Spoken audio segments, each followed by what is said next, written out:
Hello, everyone. Welcome back to Star Trek Club. I'm Captain Logan. Look, it's Brandon Grimm. Hey, everybody. And Adam Meredith. Hello. Tonight, we're going to watch 2 more episodes that we spin on the Wheel of Star Trek. And somebody has already added a couple of episodes for us because he decided we don't have nearly enough DS9. So I want to say thanks very much for the super chats. I would agree with that. From Joey Karutz. Well, and we got to educate Brandon. Yes. So we got to get more DS9 on the wheel. From Joey Karutz, we got Heart of Stone. And we've got Dr. Bashir, I presume, which are both really great episodes. That's a good episode too. I'd like to see that one again. Looking forward to those. So I've already put those, already taken the liberty of getting those on the wheel. And right now, we're going to spin the wheel and find out what our first episode is for this evening. Then we're going to do a little standard replicator. And right after that, we're going to take one of my captainy little quizzes, you guys. We got a Star Trek quiz this evening.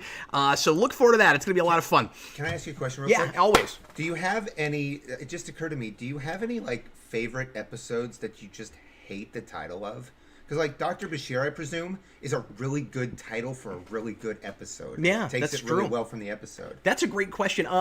For me, they're usually really vague, unmemorable episode titles, right? Stuff like The Enemy, which is a spectacular episode. Yeah. But why that? And then other things that are just awkward titles that sort of match the episode, sort of don't. Like, you can make a case for what the best of both worlds actually means, but it doesn't really. It doesn't fit it's just great. a weird title. Yeah. There's a few things like since, that. like, Picard gets assimilated. He got the best of the Borg. Yeah, and that's not what it's supposed to be. So I'm pretty sure it's supposed to be, and this is the argument that Altman makes in his podcast, Mark Altman, and I've mentioned this before, but everybody check out that podcast because it's great, especially if you like original series. If you don't, or if you're really a huge 24th Century fan, you may not love some of the stuff that they talk about on that show because they're old school TOS guys. But anyway, that is the Inglorious Trexperts with Mark Altman and several other guys that have been in the business, not worked on Star Trek a whole lot, but guys that have interviewed a lot of people and have worked on other shows and things. One guy that's done quite a bit of like visual effects work and stuff like that. But anyway, that is a thing to listen to. But Altman's argument is that the best of both worlds is referring to the Riker subplot. Not the Borg, and that makes more sense when you break it down. That's but interesting. You still wish that, because the problem is you do have a person who gets assimilated and was a human and then goes to another world, so it ends up being a really awkward episode title. Because I mean, I guess he did get the best of both worlds, but. Well, you wouldn't have wanted to do that if you were him. I've never thought to ask a question quite like that one. I want to say thanks once again to Joey Karutz for yet another super chat and an episode added to the wheel. This time he asked for Threshold, and which is hilarious. Now I have in the past. I mean, we got to do it at some point. Got to do it at some point. Now, in the past, I have said, everybody please only put on one per week. These are all, especially the DS9 episodes, things that we needed more of on the board. And I guess more bad episodes, too. So I'm going to allow it this evening, but in the future, I am going to ask, and especially because, he did throw the super chats in, and maybe he didn't get that memo, so I want to say thanks to you, and I don't want you to waste the super chats. But moving along, I want to just ask everybody, just remind everybody, please, just do one at a time if you would. And I don't know why it took 3 before I remembered that. But it just occurred to me, oh yeah, that's right. At the beginning of this show, we did say just one from each person a week so that nobody's really stacking the wheel too much. But I do appreciate that he put a couple of good episodes and a bad episode and from different series. So that's cool. Yeah, no problem, Joe. I appreciate you, man. So I'm going to go ahead and add that real quick, and then we'll spin the wheel. What's up, Mr. Brandon? If we got all the bad episodes out of the way up front over like weeks and weeks and weeks, would we lose our entire audience, or would we quit Star Trek Club? I would be less worried about losing the audience and more worried about losing our minds, I think. Yeah, but then we'd only have good stuff left over, but then that begs the question, is there more good or bad in Trek? And see, whenever I answer this question, I always look like a fake Star Trek fan, or like I don't like Star Trek, but There's more bad, right? There's more mediocre. Okay, yeah, So- that's the more large portion serviceable of it. episodes. I would call, argue that the Right. actually, like, good, not great necessarily, but, like, solid, say, 3 out of 4 episodes, right? I'm talking on the rating scale. The 3 out of 4. Yes. There are probably more of those than there are, like, think so, craptastic too. 0.5s. Right. I would say, or 1s even. Let's say 3 to 1s, right? There's probably more Right. 3s than there are 1s. But of mediocre, I mean, I always go That's back the to biggest that. I always go category. back to that Fryline and Futurama, the original 79 episodes, 30 good ones, and almost every show. Well, that's not true. I think the ratio is maybe a little bit better in TNG once you get past the 2nd season. Am I right about Yeah. that? Yeah. Yeah, and the first 2 might be. And I campy think bad the ratio is episodes, but I probably still better in like Deep some of Space them. Nine too. They're just not good. Tom, we will spin the wheel at some point, but we keep getting Sorry, super chats. So, oh no, not you, not at all. And thanks a bunch for the super chats, guys. Let me mention just real fast for any newcomers that indeed, if you'd like to put an episode on the wheel, which we'll show you in just a minute, we've got quite a few episodes on right now. You can leave a super chat, just a couple bucks or any dollar amount that you want to, and we're just doing it that way so that we don't load the wheel with too many things. But we sure appreciate the support. We here at Geekvolution are mostly funded these days by the audience, and so you guys are great for helping us out that way. But anyway, so Tom says Child's Play. That's not an episode title, right? Is it? TNG. It sounds familiar, there's- but I don't know. TNG has The Child, What is the one with and the TNG imaginary has friend? Imaginary Friend. Is Oh, the name of that episode title? Okay. So, all right. So I'm I actually got not sure schooled. which one you're. But I don't think Child's Play is the horror movie. he's a horror. Yeah, I'm pretty sure there's not an episode called Child's Play. I'm gonna look this up. I'm gonna look So this you'll have up, to let us see know, for Tom, sure. what episode. Like, look Oh, up the no, wait. episode. And, Oh no! is there one called There's that? an episode of Voyager called Child's Play. Oh, well, he's always adding those obscure Voyager episodes. Okay. It One is is the it? Now episode that- where that's the episode where Icheb meets his parents. Yep, and he turns I forgot out- that's what it was Oh. called. Why did they call it that? Yeah. I forgot that's what it was called. Okay, I've seen that twice. It's not great. Yeah, I have not yeah. seen All right, that. so we'll put that on the board. Thanks, Tom. We Appreciate need you, more buddy. Egypt, though. So, do we? The I mean, best he's Egypt we fine. got was in Shattered, right? Why do you say that? Well, I mean, you had an older guy playing him in one scene. I mean, Yeah, but, like, Icheb's that's not like a great Icheb episode or but anything. no, it's not. But I'm just saying, like, that's not saying much No, about he's the got character. he's got a couple of okay episodes. Yeah. He's just not like a great one of my favorite characters or anything. Right. But no, he's got okay episodes. I mean, I wouldn't go to Shattered. Like, everyone's in Shattered. Like, Oh, yes, that's Yeah. true. but anyway, okay. So Child's Play, putting that on the wheel, and then he also asked us to talk about our favorite guest star and/or cameo. So we can go round robin real fast, and everybody just throw something out. I know we're not giving anybody any time to think about this. gosh. But either you guys, whatever comes to mind first, throw something out. That's a good question. Thanks, guys. Guest star. Well, one of my favorites is Jason Alexander. Oh, sure. for Yeah. sure. In great. Voyager, in the think tank. Yeah, think tank. It's just called Think Tank. That's a really fascinating episode to me, and Jason Alexander pulls it off. I feel like. And when we mean guest star, are we talking about like they were known for stuff outside of Star Trek? Really, it wasn't No, just I like think it just the guest means- actor for that week. Well, John Delancey's up there. No, too. it just says guest star. A guest star is a person that's a major substantial role in one episode. Right. That's a guest star. It doesn't matter if they're Right. popular or famous or anything. But you could say John Delancey, because he didn't say recurring or not recurring. Yeah, right. My answer, of course, is Berlinghoff course. Rasmussen. Rasmussen, Matt Frewer. Matt Frewer. Yeah, absolutely. Yes, of course. You never get any better than Matt Frewer. But That's of course, a good one, but I always save that for you. Because of course, I know there are a that's lot your of great fave. ones. Yeah. Yeah, Tom says, thanks again for the super chat, man.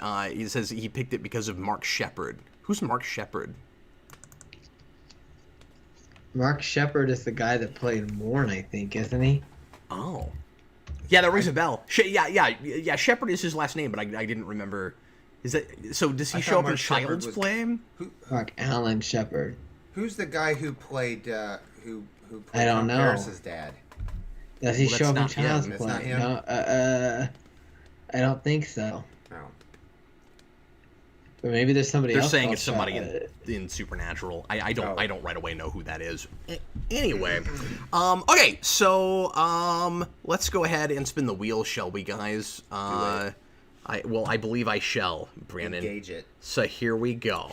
This is the wheel, quite a bit on it right now. A pretty good shot today at a two-parter. We'll see if that happens, but we've got, I think, 4 or 5 of those on the wheel right now. And we also still have Star Trek Beyond. And I don't know if everybody's actually set up to watch Beyond this evening, so if not... Okay. What's up? There's Mark A. Shepard. That's the son of W. Morgan Shepard, who's been in a lot of stuff. He was in... Okay, I guess he was in that episode, but he was in... He's been on a lot of Was he things. like the dad or something? Like that's such a throwaway. Like he was like, in mediocre 24 as one of the main villains, I guess. He was in Doctor Who. I remember that. Any Star Trek? Well, yeah. Apparently that Child's Play episode. Oh, okay. Yeah. Okay, let's So go ahead and spin not the Mark wheel, guys. Allen Shepard. Here we go. A. Shepard. I made a prediction And now earlier it's spinning. for the wheel, and I forgot what it was. And we are going to be stuck. I thought we were going to be stuck with Naked Now, but it was sitting on the line between Conspiracy and Naked Now. So 2 TNG first season episodes. One is great, and one is first season, and one is awful. So thank goodness we dodged a bullet on that one. Yeah. I love get it Conspiracy. later, Peaceful. Conspiracy is great. Conspiracy is my favorite The episode in little season 1. prosthetics that they made for that episode. But I'm going to scream about the ending. Because it makes me angry. It's a good end. Yeah. It's a good ending, but it just makes me angry that they never did anything else They with never it. did anything else. But yeah, Has Jason seen this I'm sure episode? I'm sure I'd know that guy if that we were talking about a minute ago. If I saw him, it's just I don't remember that episode very well because it's not great. I don't even know what character he apparently plays in that. Anyway, I'm sorry. What? Has Jason seen this episode? Has he seen? Not in a Conspiracy? long time, so I don't know if right away he knows what we're talking about. But hey, Jason, tell us in the comments if you know what we're talking I about. want to see his reaction. to the end of that. Yeah, it's great. Okay, guys, would you like to do a little stand replicator? I'm game for Cool. replicators. So, if you're just joining us or you haven't been with us before, and thanks for watching after the fact if you're doing that as well. I'm sorry. I don't know what it is. What your basement. what we do with this is very simple. It's basically like 20 questions, except we don't count the number of questions. You ask yes or no questions, see how quickly you can come up with the thing that I'm thinking of that has to do with Star Trek. We're going to start with Adam, and we're going to basically have 3 players, Adam, Brandon, and the audience. And if you in the live audience right now, if you're playing at home later, don't leave comments because we did it already. It just wouldn't make any sense. At home. But I mean, you can play at home, but you just got to kind of play in your own brain, really. But playing live, before we do. Playing live, leave a question as we go that pertains to what you've heard so far, trying to help these guys narrow it down. And we will give you guys collectively a turn each time. And you can throw in guesses as well. So here we go. We're going to begin with Adam. And Adam, I am thinking of something that has to do with Star Trek. Go right ahead, sir. Oh my god. Okay. Okay. Is it alive? It is alive. Famous question. Is it bigger than Worf? I would say kind of not applicable. Okay. Yeah. Now is not the right time for that question, Brandon. Okay. I wouldn't think in that direction. Okay. But yeah, I guess I have to say no and also not applicable. Like Okay. I guess is the way I have to answer that. Jason wants to know. Oh wait, Cinematographic asks, is it Klingon, Vulcan, or Romulan? That's No. 3 things. It is none of those. Oh no. I guess if it was any of those, I would have to say yes, and then you would have to narrow down which one it was, which would be a waste of time. Adam. Is it Potentially a waste. Is this like I guess you would say a non-corporeal life form? No, it's not a non-corporeal Okay. life form. Is it in more than one series? Nope. It is not in more than one series. Joey Karutz wants to know if it is solid. It is solid. Okay. So it's solid. Adam. It's not a gas. It's in more than one series. Is this? No, it's not in more than Is one this- series. Liquid. It's not in more than one series. Oh, okay. Does this have like sentience? I guess. Mhm. You know. Okay. Yep. Intellisentience. I've never heard No, that one before. That's not what he said. Sentience. No, I know, but you started out with Intella, and then you combined the words. It was weird. Okay. Anyways. Um, What is your is question? it in more than one episode? It is mentioned in more than one episode. All right. Let's see here. JDF wants to know if it's in TOS. It is not in TOS. Adam. Is it in Deep Space Nine? It is not in Deep Space Nine. Brandon. Is it in Enterprise? No, it is not in Enterprise. Mr. Roboto wants to know if it dresses well. I would say not really. I'd say the dress is somewhat bland, really. But that's always a matter of opinion. Adam. Oh, does it appear in TNG? Nope. No. Voyager. Yes.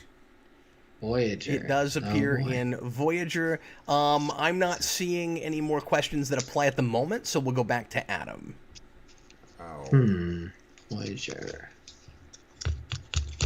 Is this thing? Is it the villain in its particular when it appears? Yeah. Okay. Mm-hmm. Is it a species? It is a species, which Yeah, is why there the we go. size question Yeah, gets I complicated. figured that out because right before I asked the I have to question. end up answering the question about whether it's a species or not in answering that if I answer it like entirely, because an individual of that species is probably smaller than Worf.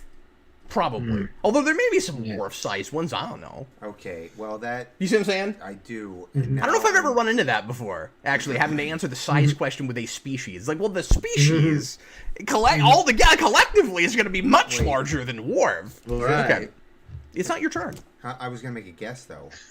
Okay. I just asked that question. Yeah, go ahead. Is it the macrovirus? It's not the macrovirus, but that's not a species. I guess not. Well, It's a macrovirus. I guess that's true. But we already talked about I guess sentience. it's just. Oh, species I of guess- But we virus. already But talked yeah, about we did, didn't we? we've already I gotten to forgot. sentient species. I forgot about that. Yeah. Brandon just likes to pick the first thing that comes to mind and then hope to God it fits in the box. I would hate to do a Macrovirus. jigsaw puzzle with you, Brandon. Okay, I hate to do so then jigsaw puzzles. the alchemist guesses the Kazon. It is not the Kazon. A very inventive spelling We of had them in Kazon. more than one episode, too. What's that now? We had the Kazon in more than one episode. It's not just mentioned later. That's true. Yeah, we also had the macrovirus in more than one episode, but they were in Shattered.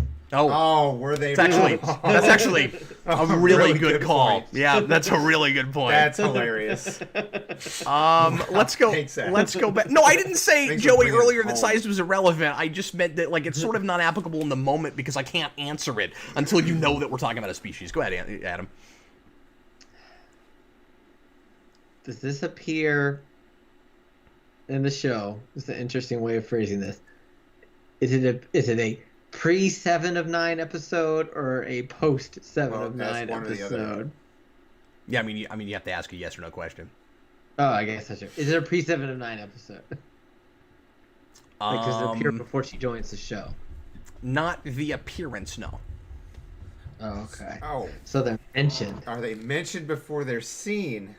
That's Is that your question? that's my question. Yes. Okay. I think I know who they might be then. Okay, a bunch of guesses that are wrong. Tom, the ones from Bride of Chaotica, no.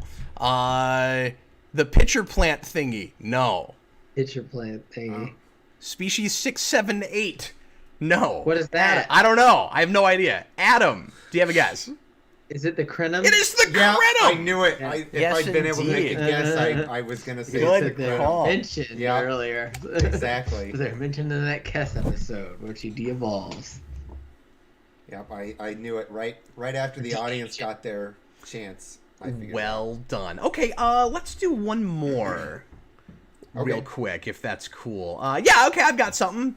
It's in my brain. I guess we're doing this.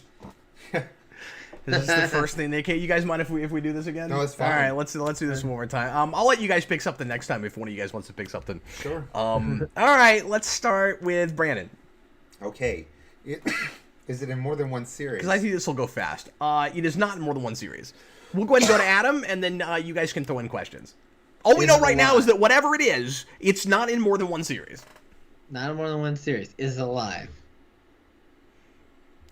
No, it is not. Sorry, I was reading comments, and sometimes I'll read a comment that is out of context, and sometimes it makes me feel bad for a second. Because Solar Dragon said, "I've got to be honest, it's been mostly a slog so far," and I'm like, "Oh, I'm sorry, we haven't been entertaining you." And then I read farther up, and he was talking about Voyager. That he's been watching. A Voyager. Yes, Yeah. not us, but Voyager. I really like Voyager. He's in season 3. He says it's been a slog so far. Gets better. Have you gotten to Threshold yet? It's just like TNG. It doesn't really find its stride until then, and then it doesn't really find its stride until 4. And then it falls off again later. So whose turn is it? It's yours! Oh, what did Adam ask? I don't remember. If it was alive, I think. I and asked it's if not. alive. Oh, and it was it's no. not alive. No. It's a technology. No, Mr. Roboto, it's not Tuvix, okay? You don't even have enough to guess on yet. Sorry, what? It's a technology. It is technology. Okay. Yes. Lioness Tuvix Song is wants to technology. know if it's a weapon, and it is not. It's let me think for a second. It's not primarily a weapon. Not primarily a weapon. Yeah. Okay. Adam. And it only appears in one series. Does it appear in the original series? No. Is it in the movies? Yes, and I love this Okay. question. It's my favorite question. Busted Sim wants to know if it's offensive, and I'm going to answer to me, yes. This thing is Wait, it's offensive. in the movies? Is Yes. that what It's in your the movies. question It's in the was, Brandon? movies, and I'm sure this It's person meant offensive to you. it's offensive to me. you. I'm interpreting this It's question my offensive to your own way. sensibilities. I don't know what he I think I actually know meant what by it is. offensive, but I'm gonna say, and this might help us get there faster. It offended me. I think I know what Yeah. it is then. Yes, indeed. It offended me. Is it in the? Is it in? This is probably a given, but is it in the TNG movie? It is in the TNG movies. Oh. Do you have a guess Oh. yet? Let me think here. We're looking for It's- offensive technology. It's a technology. Is it the? I don't know, the collector thing that the Sona used. No. No. Compared to what I'm thinking of, that's not remotely offensive. Brandon. Is it the No, Alchemist. It's not a whale probe. Brandon. is it the that's not that's not even TNG movies. Yeah. Well, I think you wrote that before we got to that, though. Is it the Thalaron array? No, it's not the Thalaron array, but you're real in the... Well, not even in the ballpark, but, yeah. So, HB Haga has it, but I need a name. Oh, I need an- I need I an- didn't see name. I didn't see the comments, Yeah, so I don't don't know look. what he said. Yeah, don't look. Don't Okay, look. go ahead, Adam.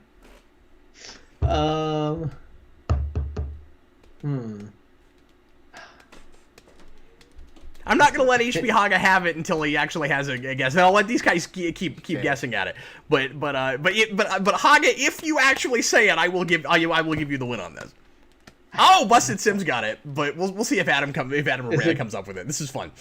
Is it the Nexus? It's not the Nexus. We're looking for a piece of technology. Yeah, Well, I guess this it's is not I was technology. actually gonna ask if it's the bomb that Dr. Tolian Soren shoots. At No. the Nexus. What would you call that? I said I need a name. It's Yeah, a thing with a that's name. This is a missile. Brandon. The hell? It's I'm trying to think of what it's called. Is the thing is it's not the Cobalt device. It's a tri. No. It's none of those things. Remember, I said it's not primarily a weapon. Everything you're trying to come up with okay. is a weapon. All right. Somebody said trilithium. It's not that either. Okay. It's the Argo. Oh, of course. It's it the is. guess it does Dune have a buggy. gun on it or It's an something. offensive piece of technology. Yes, of course. The Argo. The Argo. What did I read that the Argo was making an appearance in recently? It was in the I don't lower know. deck show. Congratulations, Oh, Busted okay. Sim, for getting the answer correct. You know, the audience hasn't gotten a lot of these. I'm going to give Busted Sim an episode of the wheel. So, Busted Sim, if you think of something that you'd like to put on the wheel, go ahead and give it to me, and I'll notice it. So don't feel the need to put in a super chat. I'll see it. I'm looking at the comments. So, Yeah. All right. Is everybody ready to take a cool Star Trek, or what I hope is a cool Star Trek quiz? Yes. We're going to do a little quiz together. We're going to do it like we did last time, so I'm going to ask everybody to actually write down your answers and not say them as we go along. So if you could pull out your phone, Yes. Brandon, would that be cool? And everybody, do me a cooler favor than and cool. don't in the comments write the answers because I don't want to ruin it for anybody. We're going to do this sort of like we're in a classroom setting. And I'm going to go through each of these, and I'm going to, they're going to be multiple choice, and I'm going to ask you guys to just write down A, B, C, or D, and then you can grade your own papers and at the end see how well you did. It's real nerd-tastic, I realize, but it'll be fun. Turning on the Hopefully caps lock so. to make this easier for me. All right. Busted Sim, do you have the list of episodes, or shall I guess? I mean, chances are you won't throw out something that is already on the wheel, or that we've done, because, I mean, there's still so much Star Trek. I have not made that list yet. I keep meaning to. I've not gotten around to it. So, yeah, just throw something out that you really want, and I'll let you know if we've already done it. Or throw in, I don't know, 2 or 3 if you want to. But I just don't have the list at the moment. I mean, I can show you here. I can show you the here's all the here they are. Here actually is the list, but it's, you know, I gotta scroll it. Here's some of them. Do you have to retype that every time? Just a few of them. I have been having to do that lately. Yeah, but I think I finally got it figured out. Okay, cool. So yeah. Because I feel bad. I wish I could send you a link to this. But I will get this actually written out. Okay, so let's go ahead and do our quiz, everybody. All right, it's the Potluck Star Trek quiz. Tonight's quiz is whatever came to my mind. I looked up almost nothing. There were a couple of things that I wasn't totally sure about that I actually did look up. I thought you had an online quiz. This is awesome. This is like what we did at the this is one of old my quizzes. club Yeah. meeting. We've done this before, though. No, I've yeah, done but some like- of these, Yeah, or I at least remember that we don't do it background. often enough anymore. So I'm really excited to see the PowerPoint cool. presentation Thanks, man. again. Yeah. All right, so Potluck Star Trek quiz. Here we go.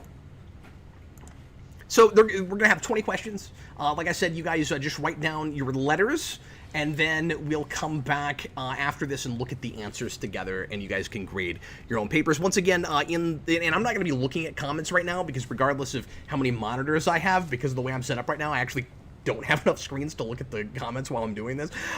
So in order to have Adam there and my OBS here, I actually can't do that right now. I can give you 5 more monitors. But I would really appreciate it if you guys didn't write the answers in the live comments right now, so that everybody gets to play and keep it fair for everybody. All right, here goes everything. Number 1. Again, just the most random Trek quiz off the top of my head. Here we go. Before the cage was made, what name did Roddenberry intend to give what became the Enterprise? The Farragut, the Orville, the Yorktown, or the Intrepid? These will vary in difficulty. A few of these Adam will eye roll at because they'll be so easy if you're Adam. Yeah, Adam. He cheats just Actually, by being him. actually, you'll have... What? That's hilarious. Actually, Brandon, you'll have a few of those as well. I went for a few softballs in this, at least for thanks. me. But no, I don't mean for you. What I'm saying is a few of these you'll even be like, oh my god. Okay, number 2. Everybody good? Everybody ready? Mm-hmm. Hopefully the audience is good. Farragut, Orville, Yorktown, or Intrepid. Throw down a guess if you don't know it. Number 2, what sport did Paul Stubbs play in his mind based on statistics he memorized in the episode Evolution? That's TNG. Baseball, basketball, water polo, or soccer? Water.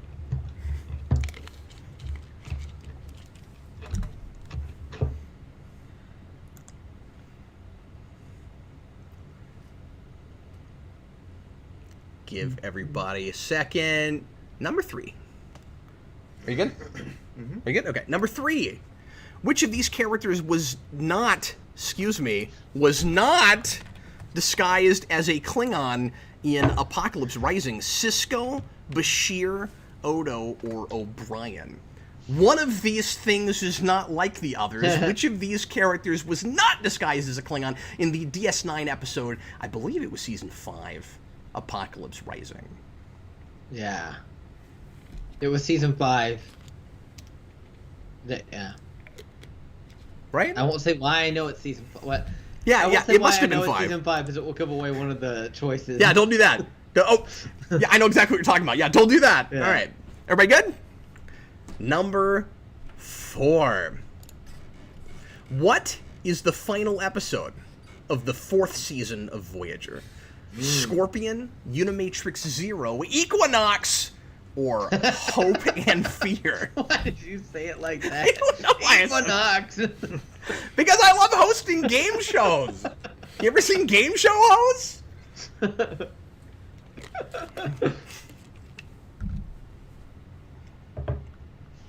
Yeah, I'm with you, Brand. I'm weirdly giddy about doing things like this again. Yeah, no, it's I great. missed it. I was excited when all of a sudden I noticed it was the My PowerPoint. wife was like, "Oh, you should have saved those like bazillions of tests that you did in trivia, all those years ago." didn't? And I've got them on like old computers and stuff, but I'd have to go back and find them. And I was like, I mean, yeah, I could go dig stuff out, Sarah, but like I like making them up. Like this is part of the fun of it for me, and this is what always kept me sharp back in the day. Number 5. Which of these characters first appeared in the Enterprise pilot Broken Bow? Shran, Hernandez, Silic, or Dr. Lucas?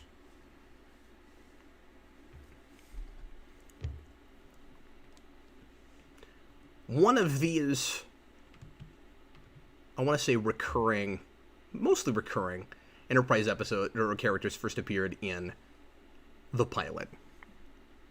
Number 6. How you doing with this so far, Brandon? Was that? How are you doing with this so far? So Does this far, seem pretty I think easy, I've or- got one. You only think you've got one? Wow, Yeah, okay. I know. I'm surprised, actually. Number 6. In how many episodes of TNG does the character Sarek appear? 1, 2, 3, or 4? Oh, I know. I'm always iffy on this. I like number questions. I find that these ones are more hilarious when you mix the numbers up to the letters. And because I love numbers questions, let's do another one of those, shall we? Number 7. How many Romulan commanders appear in TOS without being given names? Characters that are just referred to as the Romulan commander. Commander. 1, 2, 3, or 4?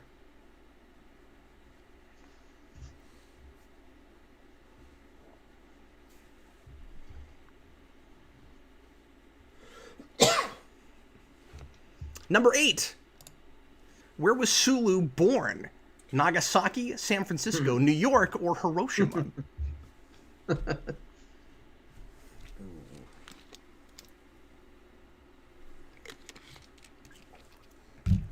I can always tell when Adam's really wanted to quote things. Don't quote things, Adam. No quoting right now. No quoting. Number 9.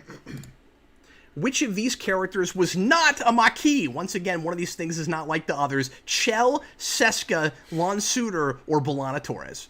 One of these was not initially a Maquis. Of Voyager characters. I'm That's the Like- quote. I'm between 2, and I'm like, I think it's this That's one. a hard one because I don't know if you're trying to trick me here. You know what Yeah, I mean? exactly. Okay. I just don't remember. All right. I'll just have to guess on that one. I think it's this one, though, because... Well, I can't say that. Okay, I'm going to throw this question out. You are? Yep, Why? they were all Maquis. Oh, That's what I was going to say. oh okay. I got to throw this one out. They were actually all Maquis. I didn't realize Chell was a Maquis. Chell was a I thought you Maquis. were gonna That's be who I like, was thinking well, was the Maquis. Seska, because she was technically a Cardassian double agent. So. Yeah, but I wouldn't have done that to you. No, I'm going to throw out 9. I'm going to throw out 9. Everybody gets 9 because Chell indeed Alright. was a Maquis, and I had forgotten it. Number 10. Which of these characters does not die in an episode? I know for sure I'm right about this. Nella Darren, Kalar, David Marcus, or Vedic Barile. Okay. Are we considering movies episodes? Yes. Yeah, when I say in an episode, I just mean we know for sure that they we died. see them. Yeah, Right. We know for sure it happened. Yeah. Okay. Oh, The distinction on screen or just talked about. I like to make the distinction. People have argued with me about random things so much over the years that I try to, cover as many holes as possible. And so there are characters that you don't know for sure if they ever died because we never saw it happen. But characters that we were told at some point for sure died. Gotcha. The one character here that wasn't might have died. We just don't know. We were never told that. Number 11.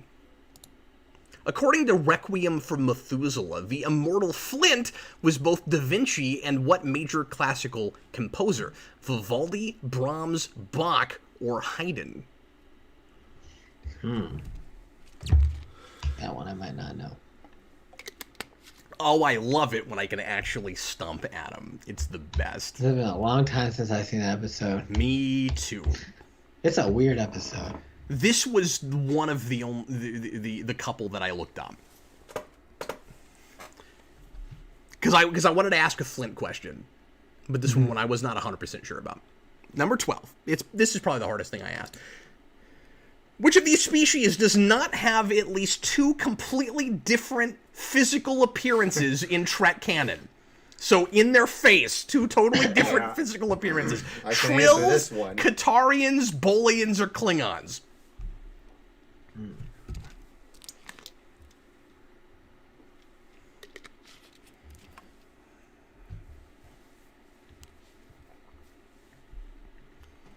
Number 13.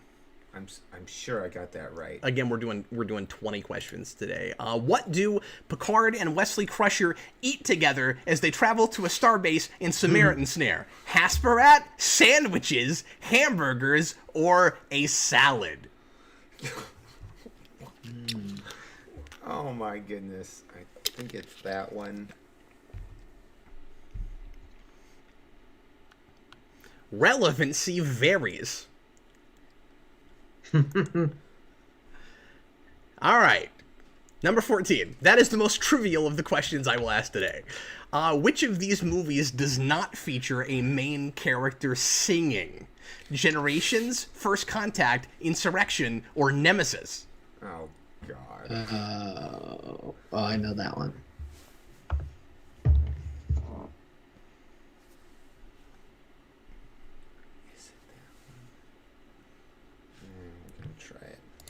I'm going to go to the comments just real quick, make sure everything's going okay live here.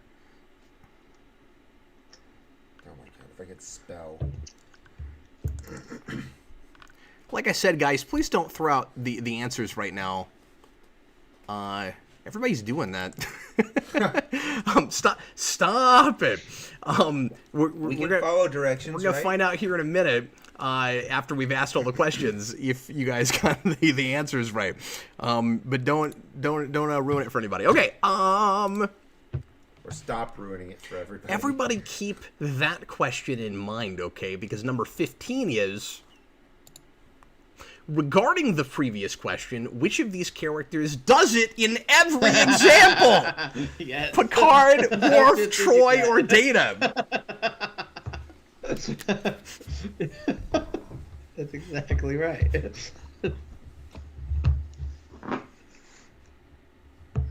There are other characters that also do it, but there Only is one who does it every in every single example. Oh my That should be pretty easy. Even if you didn't get 14 right, that one should be pretty easy. Number 16. In what series does James Cromwell reprise his role as Ephraim Cochrane for a cameo? DS9, Voyager, Enterprise, or That Never Happens? God.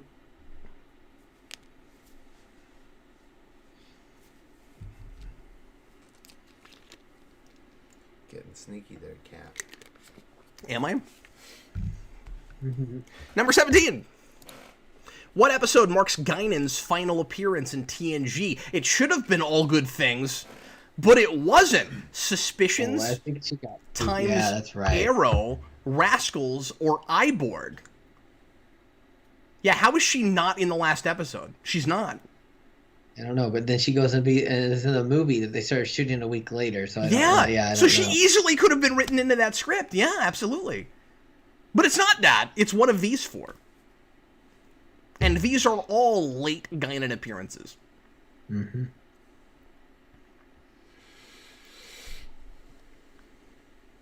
Number 18.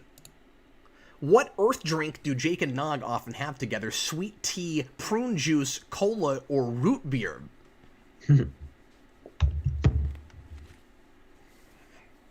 Relatively certain I got that one right. Anybody that knows that series, that's a pretty softball question. 19. Yeah. What does Gary Mitchell mistakenly, apparently, believe James Kirk's middle initial to be? S, R, L, or N?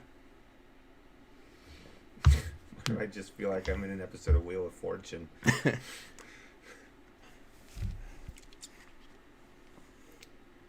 Right, America's favorite trivia game show about letters. I also like how each of these letters is categorized, like we have to pick A, B, C, or D for S, R, L, or N. Are you good, Brandon? Yes. You got it? Okay. Number 20. I can't believe I've never asked this question before. This is pretty easy, but when it came to me, I was like, I gotta write this down. Here we go. Number 20. The number 7 is the name of all of... It has its name... Or, excuse me. The number 7 is in the name, I wrote this wrong, of all of these things in TOS, except which? It is in the name of... This is a tricky all one. of these except for one. A shuttlecraft, a guest star, an episode title, or a space station. Mm-hmm. Yeah. I'm guessing it's that one. In almost 20 years, I've never asked this question.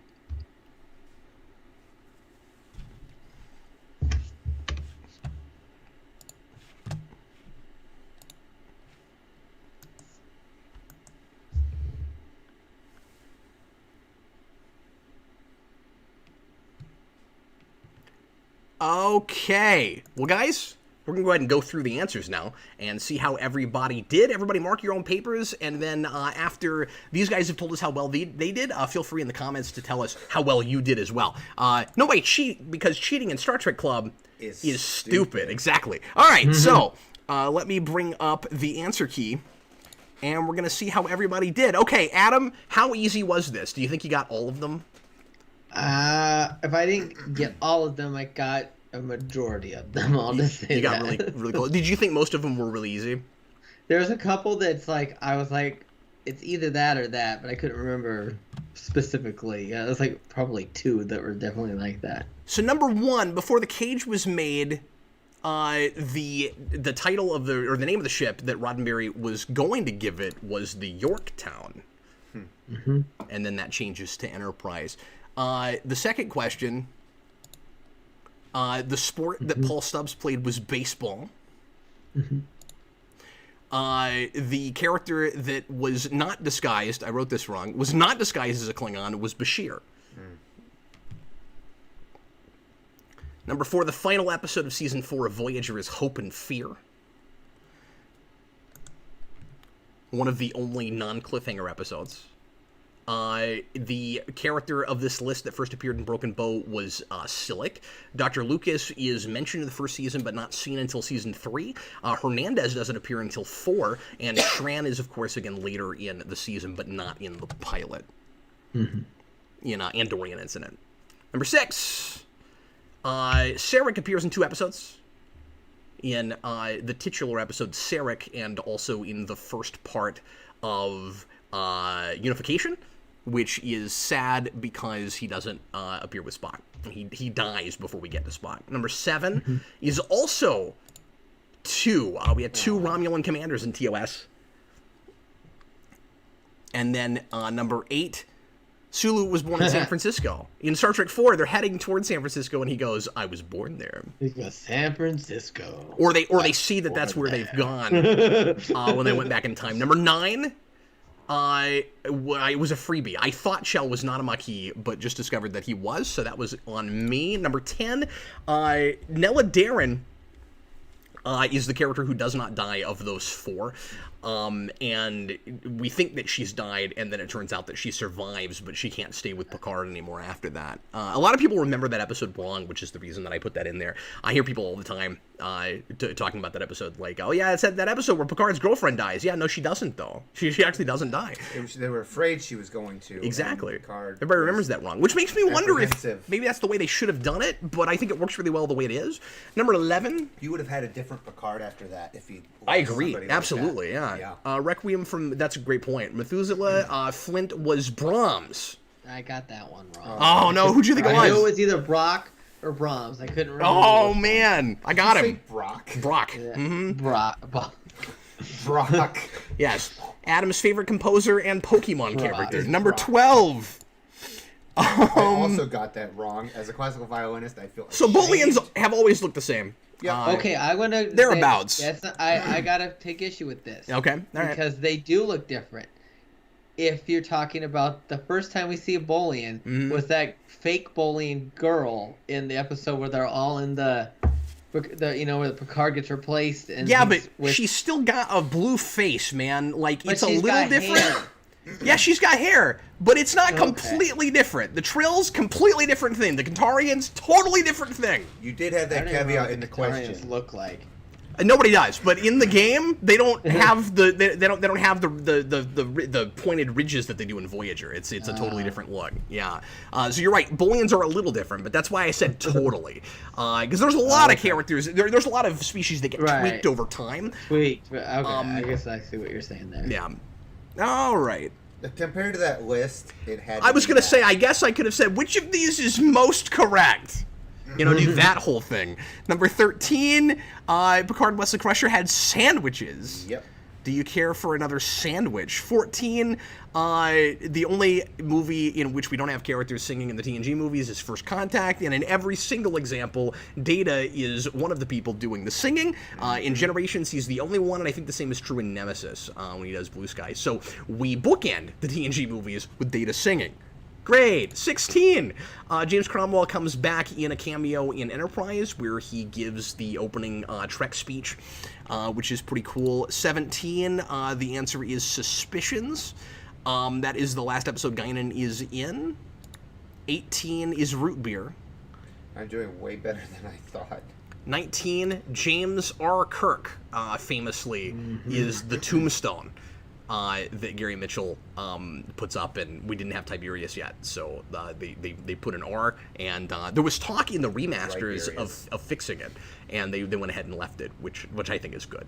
But number 20, the number 7 is a shuttlecraft, a guest star, and a space station, but is not, to my recollection, No, but it is in an episode title. It's Is the it? Galileo 7. Oh crap! It is. I forgot about Galileo 7. The Oh seven- no! I messed it up. Shuttlecraft is not the shuttlecraft is not the 7. Yeah, it is too. Is it the number? Yeah, it is too. Yeah. Okay, I'll throw that one out too. I thought it was like they were like the 7 people No. or whatever on the planet. We're the Galileo 7. No, that is. I'm pretty sure that's the name of the shuttle. I think it's the shuttle. name of the shuttle too. Yeah, no, I'm almost positive. Anyway, I'll throw that one out too. I forgot about that. See, I'm rusty, and I did this all from the top of my head in about So that's half an another hour. given. So That's another given. Yeah. basically So you 18 get. questions. So there's 18 questions. Yeah. Man, I'm gonna fix that question. I'm gonna tweak it. I'm gonna make it work because it's a cool question. Oh well. You know, you win some and you lose some.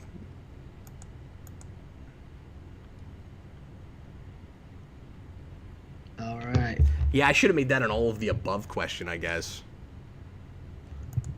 But yeah, how'd everybody do? Let me know in the comments. Let's all bring I've got up 11. If conspiracy. You're not counting Oh, good job, the Brandon. 2 givens. I missed 2. Which The ones? Flint one, and then that one with the way they look. Because I couldn't remember what the Katarians looked like. I only remember them as Naomi Wildman. Go back and with watch the little game, man. bots. She was actually There's been a lot of debate about whether or not that's even the same species from the game. Like Okay. nobody So knows the lady for sure. that gives Riker the game is a Katarian. Katarian. Yes. Okay, I had no idea. I just thought she was just random alien. I always get excited when I know something you don't know. Random alien number 2. Conspiracy is in the first season of TNG. This will be the second first season do- episode we've done, I think. And it is pretty late in the season. Looking It's for the it second here. to last episode. Is it really? Wow, yeah, episode Yeah, 24. very Okay. late in the Well, that's season. weird because the only The two episodes I really penultimate. like in that season are together. Yeah. Because I also like the Neutral Zone well enough. Actually, I want to go back and watch the first episode. And that one with Everybody- Guinan is hard because I kind of had to guess on that one because Yeah. I knew that she appeared in Rascals and that episode. I couldn't remember which episode was first in season That was 6. the other one I had to look up. Okay, guys, Yeah. I need a couple of minutes here. Let's take a little bit of a break if we could. We don't usually do this right now, but I'm having weird audio things. I gotta try to get this going to the right place in my headset. So let's just take a couple of minutes if we could while I'm figuring that out, everybody. And I still haven't made that thing, Brandon. I know, and I still didn't need to make make one like either. a I like a forgot. blank- I'm so sorry. like a blank thing. No, that's okay. No problem. Anyway, all right. Well, we're going to disappear for just a couple minutes. We'll be right back, everybody. Alrighty.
You're using a code 47.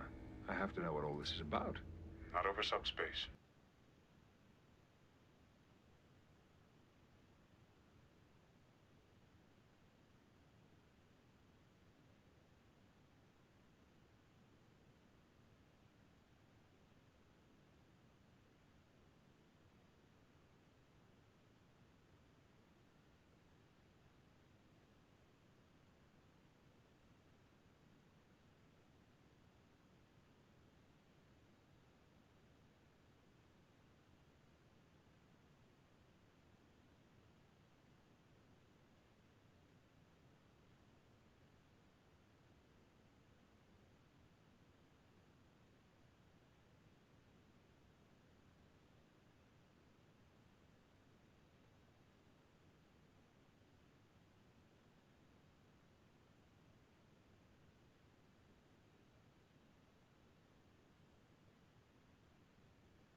And we're back. Okay.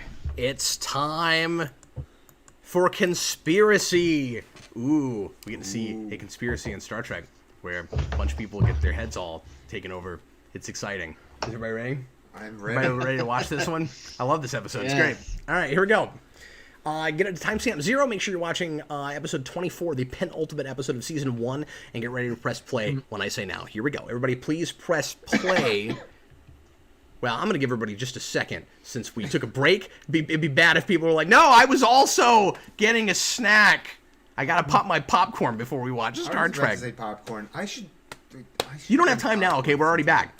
Okay, we're already here. I should get some popcorn sometime and bring it. That'd be a good idea. Okay, well, hopefully everybody's back and ready to get rolling here. If anybody needs a timestamp, let me know. We don't usually do it like that, but I needed a couple minutes to fix my stupid audio issue. Okay, here we go. Everybody, please press play right now.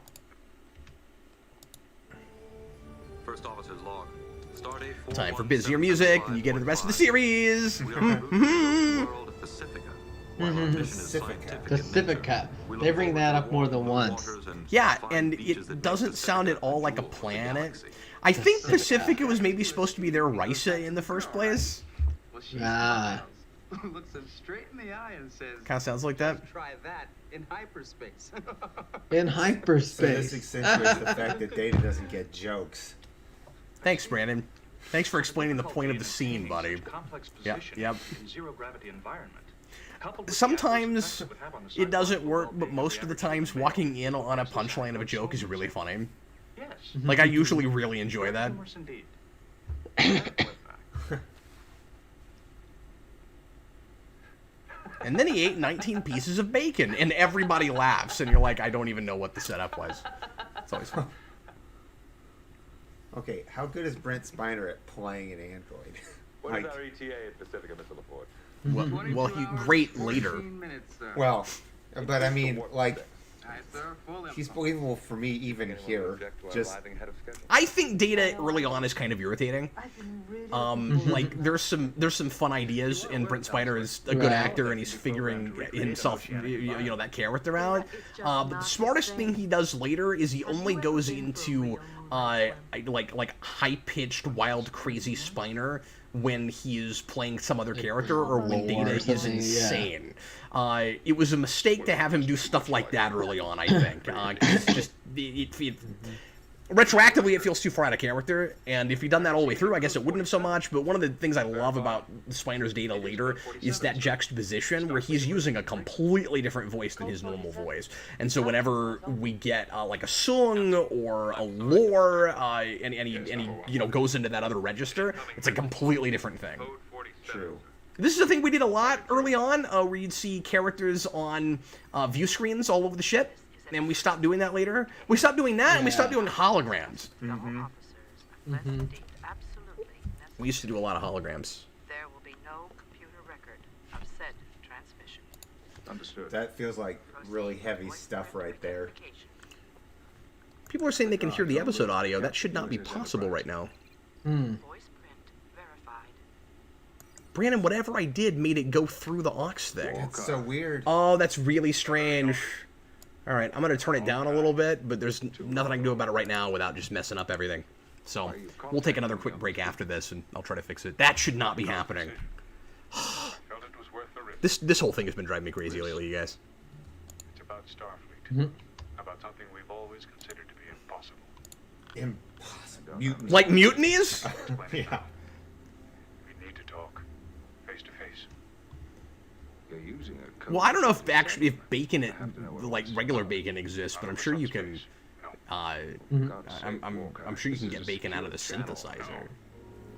Yeah, I'm sure you can replicate bacon. No. Ditalics B. Let's remember That's a great that. name. Sounds really Is it hard. the second Yeah, planet in the system? Beetleborg's Ditalics. And you owe it to yourself to hear what I have to say. Something is beginning. Don't trust anyone. Remember that. Don't trust anyone, Brandon. Don't take anything for granted. Walker. Italics B. We'll be waiting. Dun, dun, dun. Well, no, that's the music that you'd play with an actual revelation, Brandon. Like, when we find out later what the conspiracy actually That's is, true. that's when you get a dun That's dun true. dun! I'm jumping ahead. Yeah.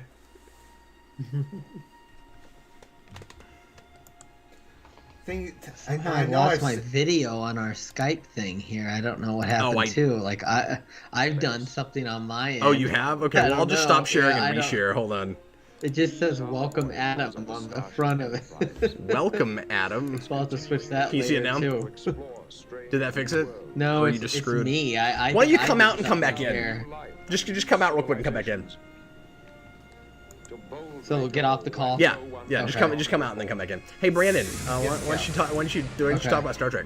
Well, I was going to say specifically, like with the intro and stuff with Next Generation, I never bought the packed Starfield. I get you're trying to put something on the screen, and show people, but like it's really packed. It is really packed. Like space is not this full of stuff, and with Starfield that packed, I mean, honestly, it's gonna be hard to do, but you're getting the dimensions of the ship wrong at that point, and you're like, this ship would be hitting these stars.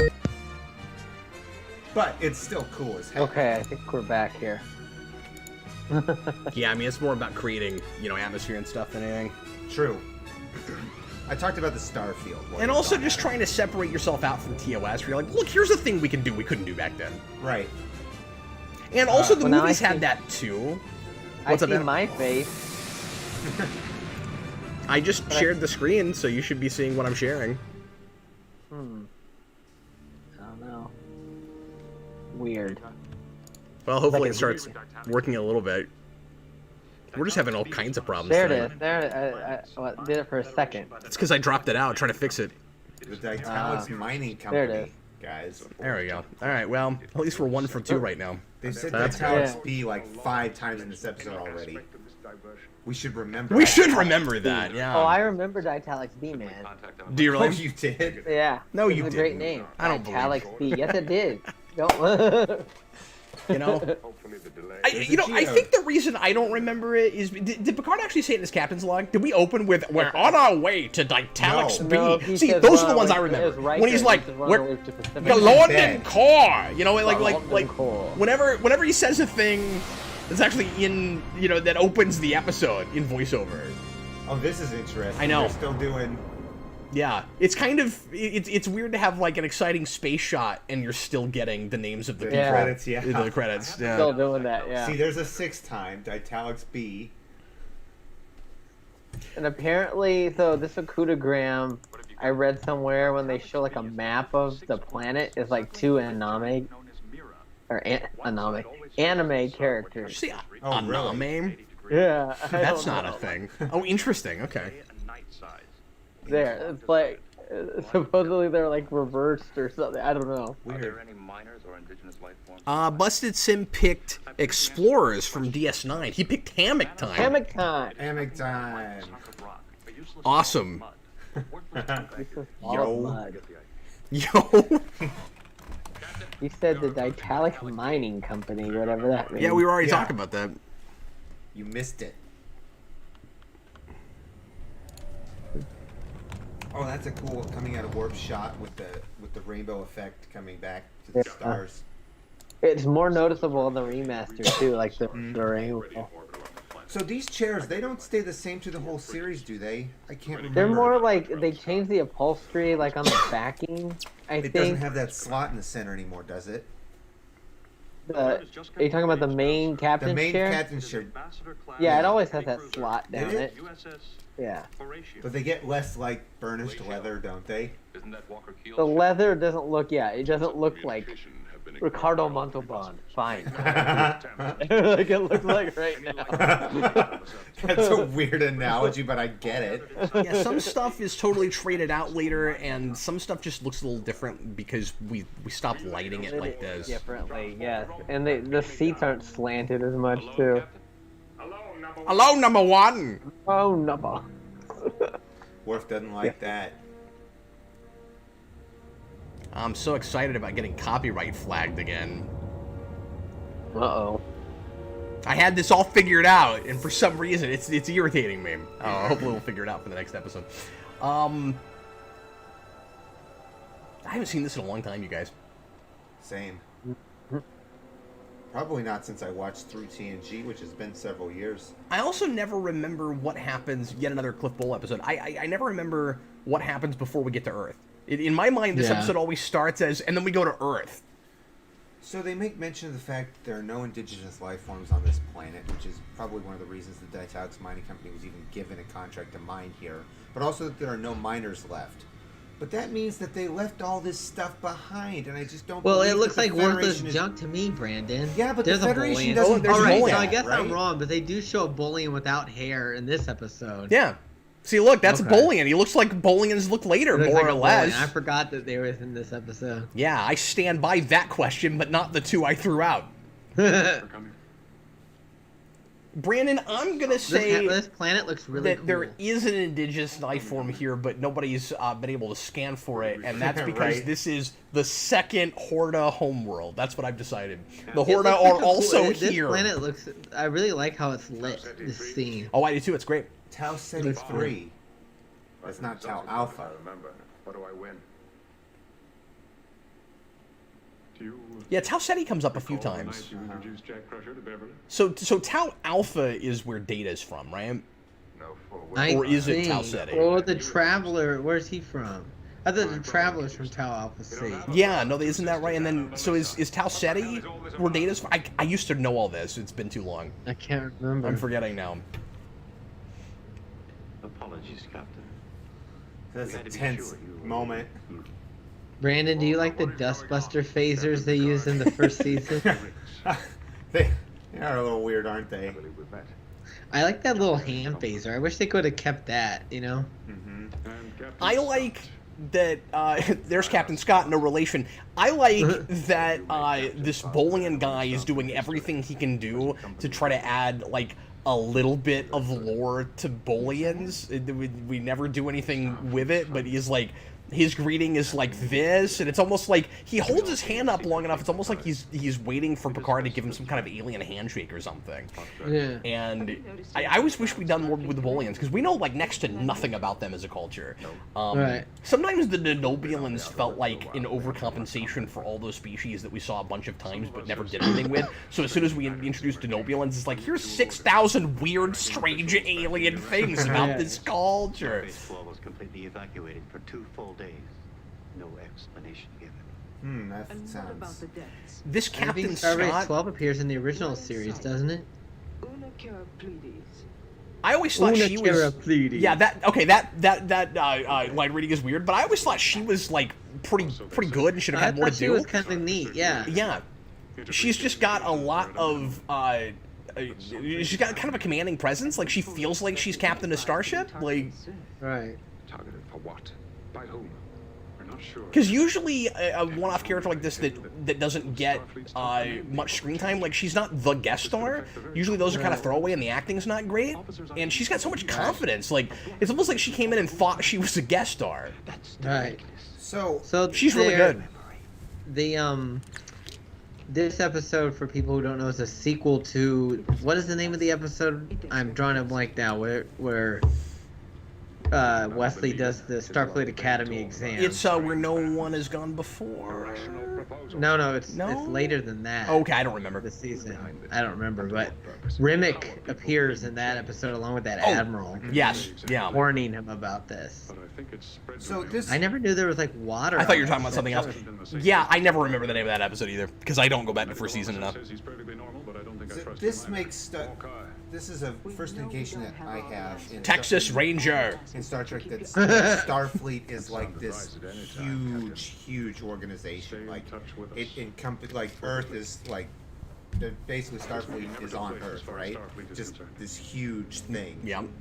Like I don't get a good view of that before this Asking this as episode. a personal favor. Even the movies?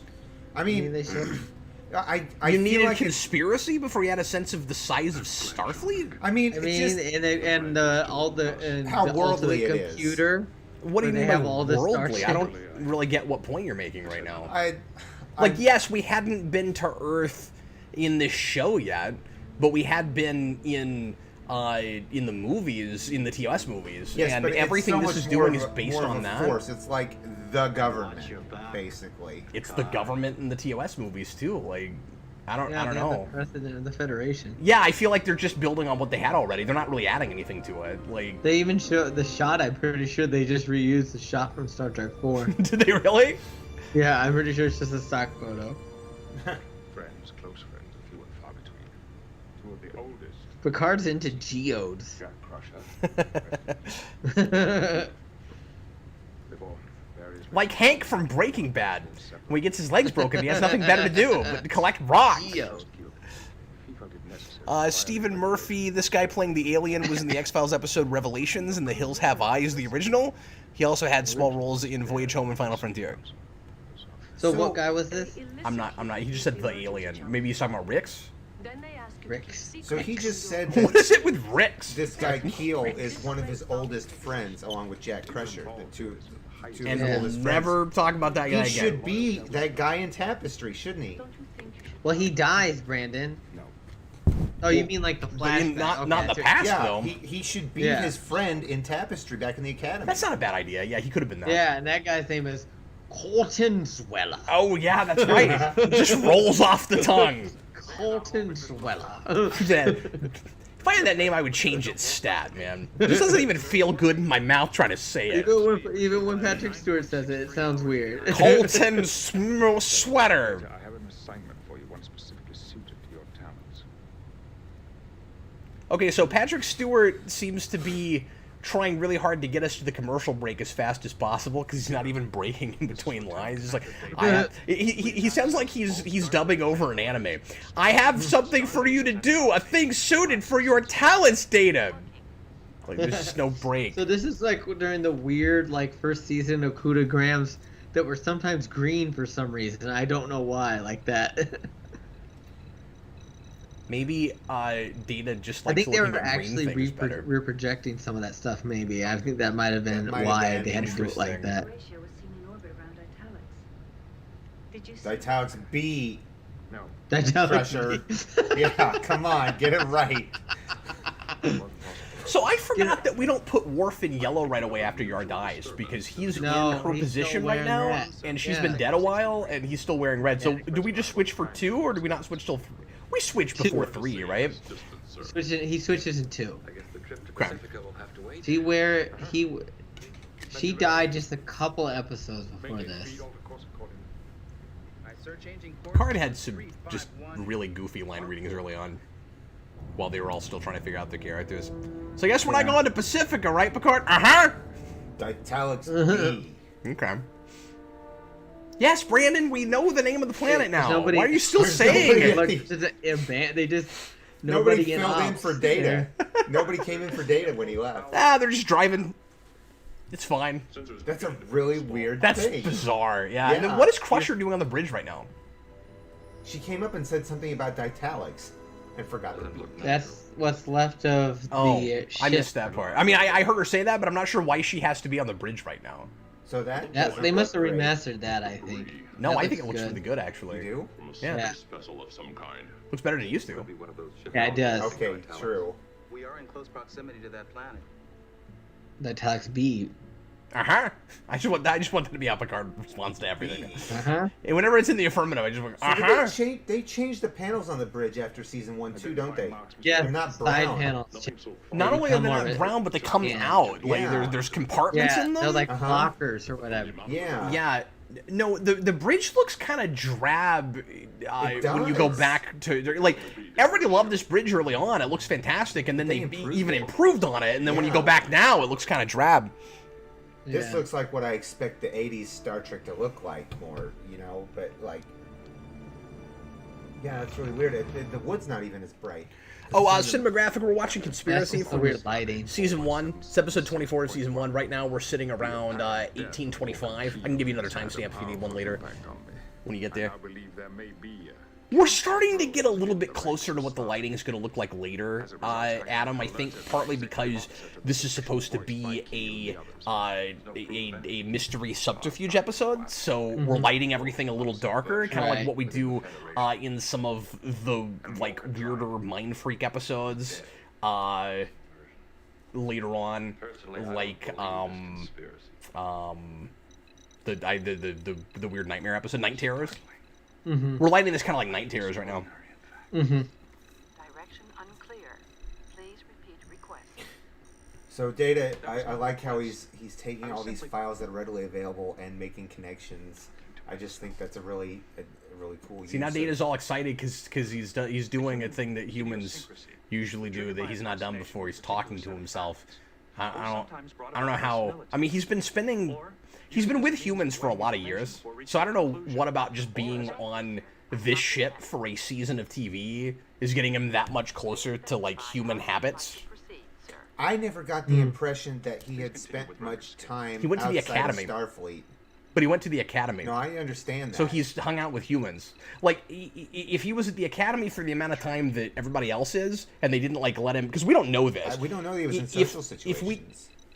Yeah, but he was in classroom settings and stuff. Like, he wouldn't be in any less social settings than he is on the ship. Maybe right? Maybe he read the material and learned that way. But he went to the academy. Yeah, that's true. But I'm just saying, I don't know how long he was actually there. They might have let him skip some grades or something.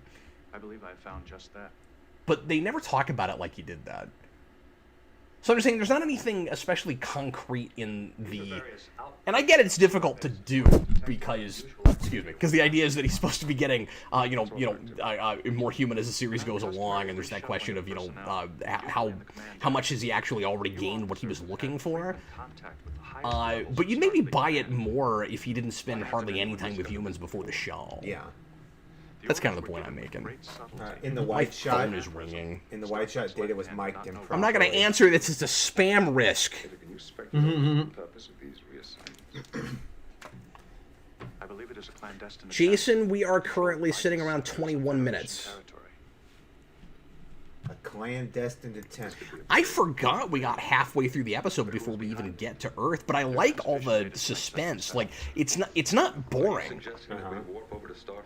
There's a Warp reflection over. of a glass There's just behind him. all this discussion about like how we should even proceed with this situation, because we don't want to tip our hat, but we also don't want to go in and start accusing people of stuff.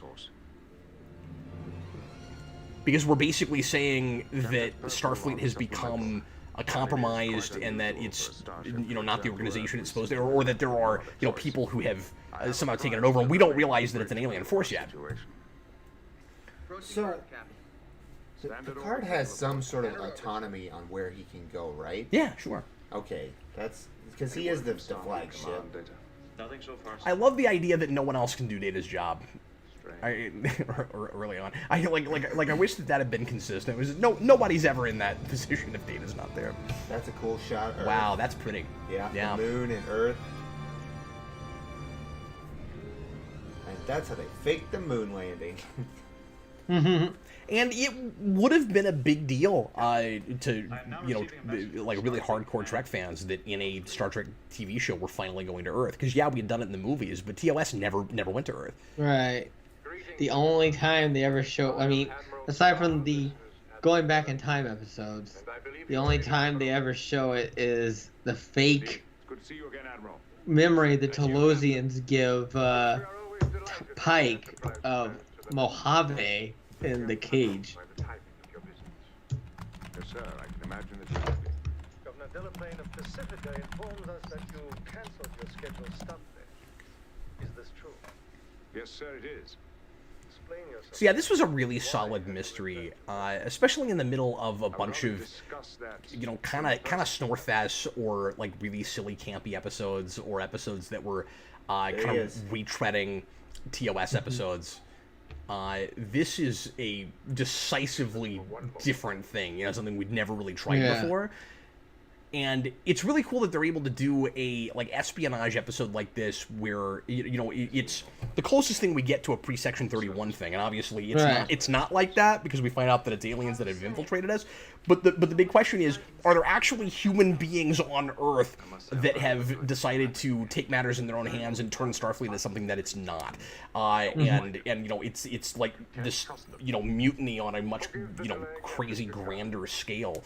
And so it manages to do an episode about that possibly happening, and everybody's thinking about the repercussions of it. Like, we could be heading into a dark age. We could be heading into Starfleet is no longer altruistic. We could use all those values and principles that we've managed to establish. And we're able to talk about those things in the first season of this show and not accidentally turn it into something that is not Star Trek. Right. We look forward to seeing you, Admiral. Enterprise out. Now the question is, could you do this episode? And even if you were allowed to go more serialized and have a thread that kept going through, and not turn into something that's not Star Trek if it's not aliens. Like if these guys actually chose to take over Starfleet and do this clandestine thing. Right. Can you do that? Can you do that? Yeah, that's the shot from Star Trek 4. Is that just Star Trek 4? I always thought it looked a lot like it.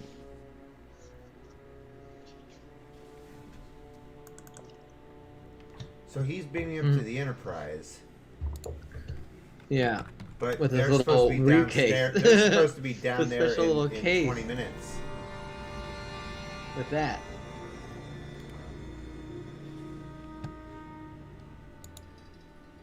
Are you ready to beam up to the Enterprise, sir? Okay. Point ready. He's beaming up to the Enterprise.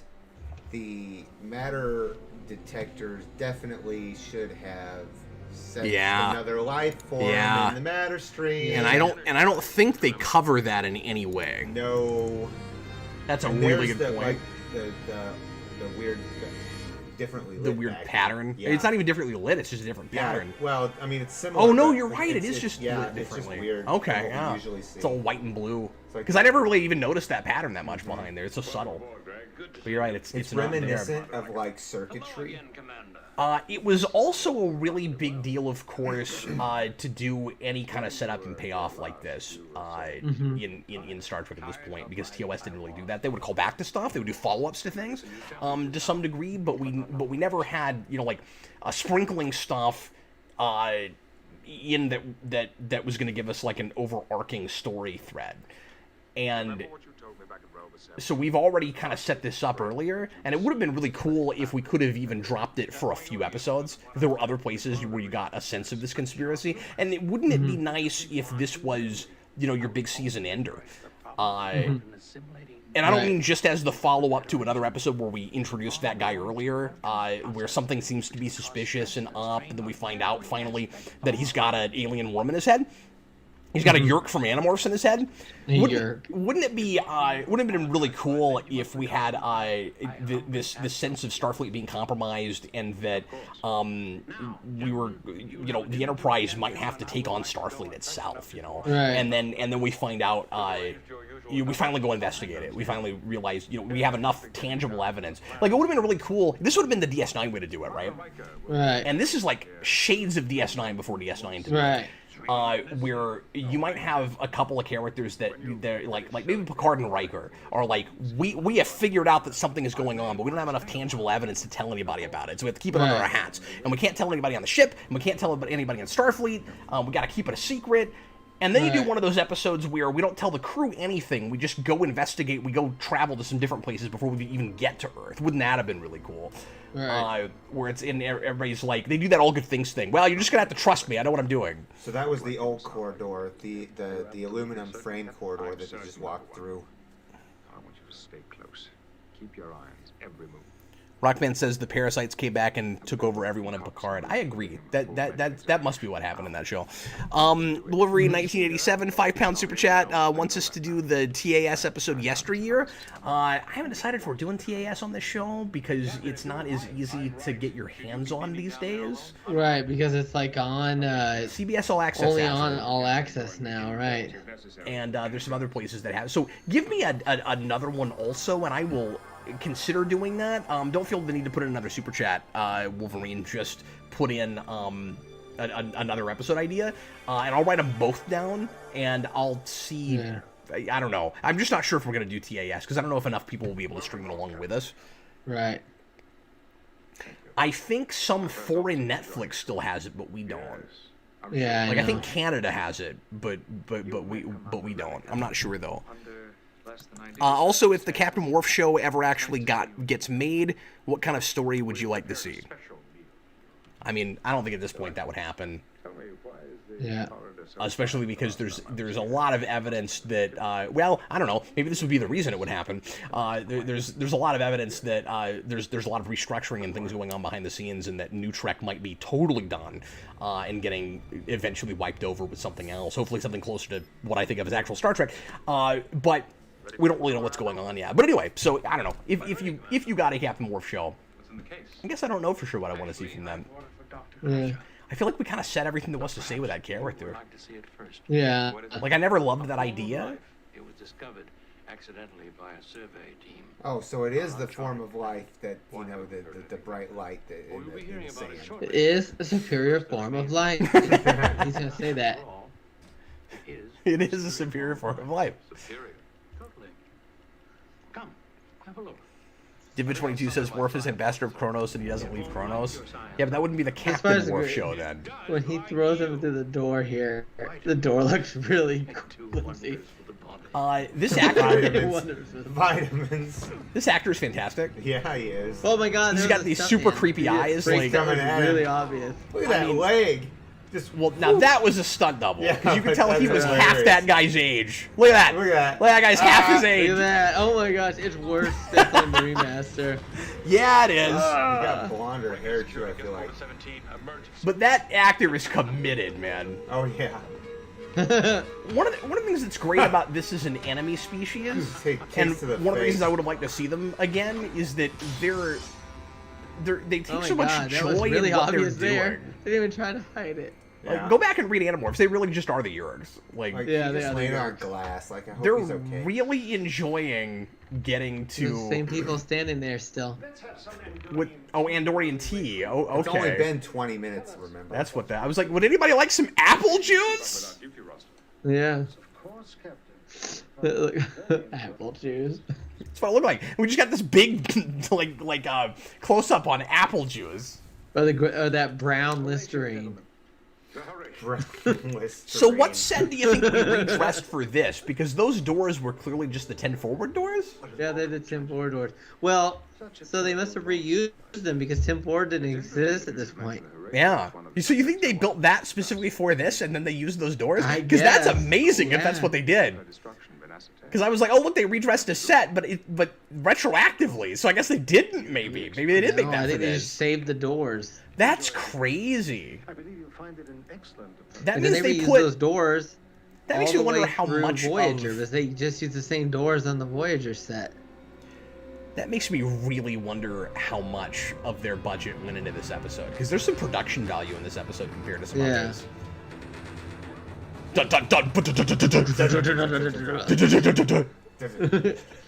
So he's gonna throw someone through the door here or something. That's gonna be pretty crazy.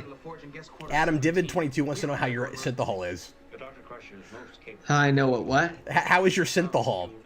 Oh yeah, I was on the synthahol. Have you been enjoying your synthahol? Yeah. Oh. See, look at this. Just broke through those doors, man. Look at those doors. They're breakaways. Okay, it's time for Worf to yet again get his ass handed to him. So he's like a racist against now Klingon. Now Klingon. Well, but they're racist against everybody, Brandon. They believe they are a superior form of life. Well, that's true. At this point. That is consistent with what he said already. Okay, so I forgot. He looks at them as like ants, like... I guess this they guy just gets beat to all heck. I guess they think they're superior just because they can go into other beings and take them over. That's kind of an interesting perspective. Yeah, see, they're enjoying what they do, and that is a big leap for a lot of Star Trek villains, man. Like, Trek gets a bad reputation for having kind of generic villains sometimes, and these guys were not that. That's why I really want to see more. Yeah. That's the little hand phaser you're talking about. That early season 1 or early TNG phaser effect. Yeah. There. Are you all right? If I could see, I'd be seeing stars. Yeah, that's some great line writing for LeVar Burton there. Get it? Because he's blind. Get it? Find out. So, Geordi's prevailing character trait is that he can't see things and drives the ship. Everybody picked up on this now? That's his prevailing He's got a character 5 trait. o'clock bogey and a 9 o'clock That's or whatever he says that episode. That's what he's got. Oh, I forgot that this guy's name was Quinn. Is Admiral Quinn. I should remember that. That's a memorable name. She's using a stylus on that thing. Got a stylus, yeah. That was weird. Like, they changed that whole design, too. Well, that whole back wall is just the observation lounge redressed. They didn't goodness. have an actual, Yeah. Wow, I didn't like, even... good Sick bay gets a sick bay lot set at bigger. this point. That looks pretty cool. Yeah. What do you know of conspiracies, Captain? I know it's the title of the episode I'm in. These are special Thing about them, isn't it? tea The glasses. machination is real. No one knows about it. Yeah, they got glasses just for tea. And by the way, it's not alcoholic, so you'd think you'd want something a little bigger for tea. Like, Yeah. those look like shot Like glasses. champagne glass is what they look like. Yeah, champagne. Yeah. Wonderful. Bantering with the captain has given me quite an appetite. I'd be like, can I have like 5 of these? My ship. Yeah. I'm on the right note that we're- Keep it coming. Of course, Captain. He has a schedule to keep. I don't Yeah. feel like Picard's delivery of that line was very convincing, especially for people who are already taken over by that. Like, I feel like he's showing a little too much of his cards, like, I'm weary of you people. Yeah, and I think they also do that just because they're like, they show their hands because they're having so much fun. They just can't help themselves. They're like, yeah, we got you guys. And I think some of that might be, it's this inherent arrogance, Brandon. It's Yeah. like they can't help but be That's like true. That's true. that because they don't think, they're underestimating the humans that they're taking over. That didn't even look like the guy. And his though, whole when they plan did is that just face there. to take Picard pretty soon. So like he's not even that worried about Picard figuring it out because once That's he's at that true. table, he's got him. You know. True, exactly. Yeah. And he thinks that Riker's going to be the one that does it when Yeah. Riker gets Stephen Murphy, I'll have to check that out, man. I've been trying to read more Trek novels lately. He says these aliens did come back in some DS9 novels, and in those, we're told that they're mutated Trill symbiotes. Ooh, that's a good idea. I mean, I sort of prefer the idea of them being their own species, because I thought that it seemed pretty original for Star Trek. But that is kind of a cool idea. I mentioned Animorphs earlier. I always thought that Applegate stole the Yeerks from this episode. Specifically, not that there weren't other body snatchers things, but just like the look of them, and like they go through the mouth in this, and they go through the ear in that, and so she like kind of combines the SETI eel with these, and Right. like we know Applegate's a Star Trek fan, so I always wanted to interview her so that I could call her out for that and just be like, hey Catherine Applegate, did you steal the Yeerks from Conspiracy, or did you like subconsciously steal the Yeerks from Conspiracy? What do you think? Do you even know if you stole them? She's holding a giant. That's what I would ask isolinear her. Chip. What is that orange thing? What is Giant that? isolinear chip. And why is she studying it? Ooh. Like, what is she getting from that? What's she getting from that? Some of the props were weird. Ooh, I want that carpet. Yeah. Yeah, That's awesome. Great. They like had to geodes make too. that. Oh, the relaunch novels. Okay, Stephen Murphy, I'll check that out. Yeah, some of the relaunch stuff has been doing a lot of follow-ups to early and mid-season Maggots. stuff. Just worms. Not grubs. There's one with the Cytherians that I read that's really great. Okay, so here's what's weird about this whole thing, though. So who's that guy? They're giant worms, and they eat littler worms. Yeah. Yeah. Okay. Well, It we might eat be mammals. because they have to get nutrients. We from eat other something things that- also, though. Yeah, that's true. Yeah, but Just like Ferengi food. Okay, now what we know about Picard, though, Grubs. is that if he had been tortured for the last 3 days, he would totally be downing that right now. Yeah. Because he is real quick to eat the Tespa egg in Chain of Command, and that is also moving around. Ugh. Remember the Tespa egg? God, Yes. we're leaving. I'll ask that someday in a trivia quiz. They always made Frakes do the crazy stuff. He was always like, "Yeah, I'll do it." Oh yeah, Getting to the black oil, eating the worms. And he just got sucked into black oil a couple of episodes ago. Just a couple episodes ago. He just did that. That looks nothing like the other ones. No matter. It's a terrible prosthetic. They're just like, oh, it looks good. Look, they're trying to meet a deadline, Brandon. But that Vulcan they're making a TV show. Henry Darrow, which I didn't realize until I watched this version of this episode. He's kind of a semi-well-known TV actor from back in the day. Yeah, and see, this Captain Scott comes back again, and now she's she makes it a lot clearer that she's one of the aliens, and she's got this whole other disposition. She's great. They should have brought her back. Yeah. Sit down. But I guess we share a love of theater. What theater do you think the worms put on? Well, they can do all kinds of things because they take over species. So yeah, but they probably take over. What's their natural? He's talking about theater, the fact that they lured him in. on their home planet. Yeah, but they probably also have real theater. That probably was literal and figurative, and they probably take over other species and then put on shows with their bodies. Because after all, Adam, how else are they doing anything? They're not bipedal. They don't have opposable thumbs. Like, again, that's what the Yeerks and the Animorphs in Animorphs do. They take over people's bodies, and then all of their culture is based on the fact that they're able to be, other people. Relish your new body. That's how they do that. I don't know. Does Frakes actually eat it here? I don't know if. Yeah, we see it go in his mouth. Yep. It's a pretty famous shot. He goes like this, but then he no, he doesn't. I thought he did put it. Okay, never mind. Yeah. I always remember that differently. Okay. So much for her super strength. I mean, I think everybody remembers this. That's why I said it was a famous shot, but it doesn't actually go in him. See, look, they're purple. The Yeerks are also Vulcan purple, neck if memory pinch. serves. He just got a Vulcan nerve pinch and didn't collapse immediately. From a Vulcan, no less. That's a really good point. Yeah. So, he would have set his phaser to kill. Boy, those are TOS hallways. Mm-hmm. There is something about TOS hallways that picture. where they've always got to have they've always got to have slats in the sides. Those things that jet out. There was the same picture on the wall. That same picture right behind Riker that was on the back wall. They got more than one print of it. Yeah, it was weird. And there's a weird star chart. Yeah, this star chart actually supposedly has like a lot of like Easter eggs on it and stuff. Really? But you can't really see them from even in the remaster. Star chart is the same one they're standing next to. So that chair is awesome. See? And also, I didn't remember that sound effect being there. That's actually really cool because that little shrill sound. Because when you get to the end, that's the sound that you hear when he's sending the signal off. Yeah. And then we get some RoboCop-esque stop motion here. Yeah. It is so weird adjusting your eyes to a shot with that and then a shot without it.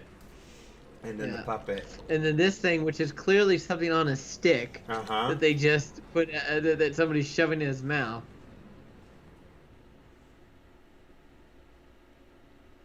This part's amazing. I don't understand. Here's my favorite line. Yeah, and the effect of his neck is awesome. And that they went far enough to do that. That's so cool. When he says it. You guys, I'm going to go this far. This should have been their first two-parter. Yeah. Really should have.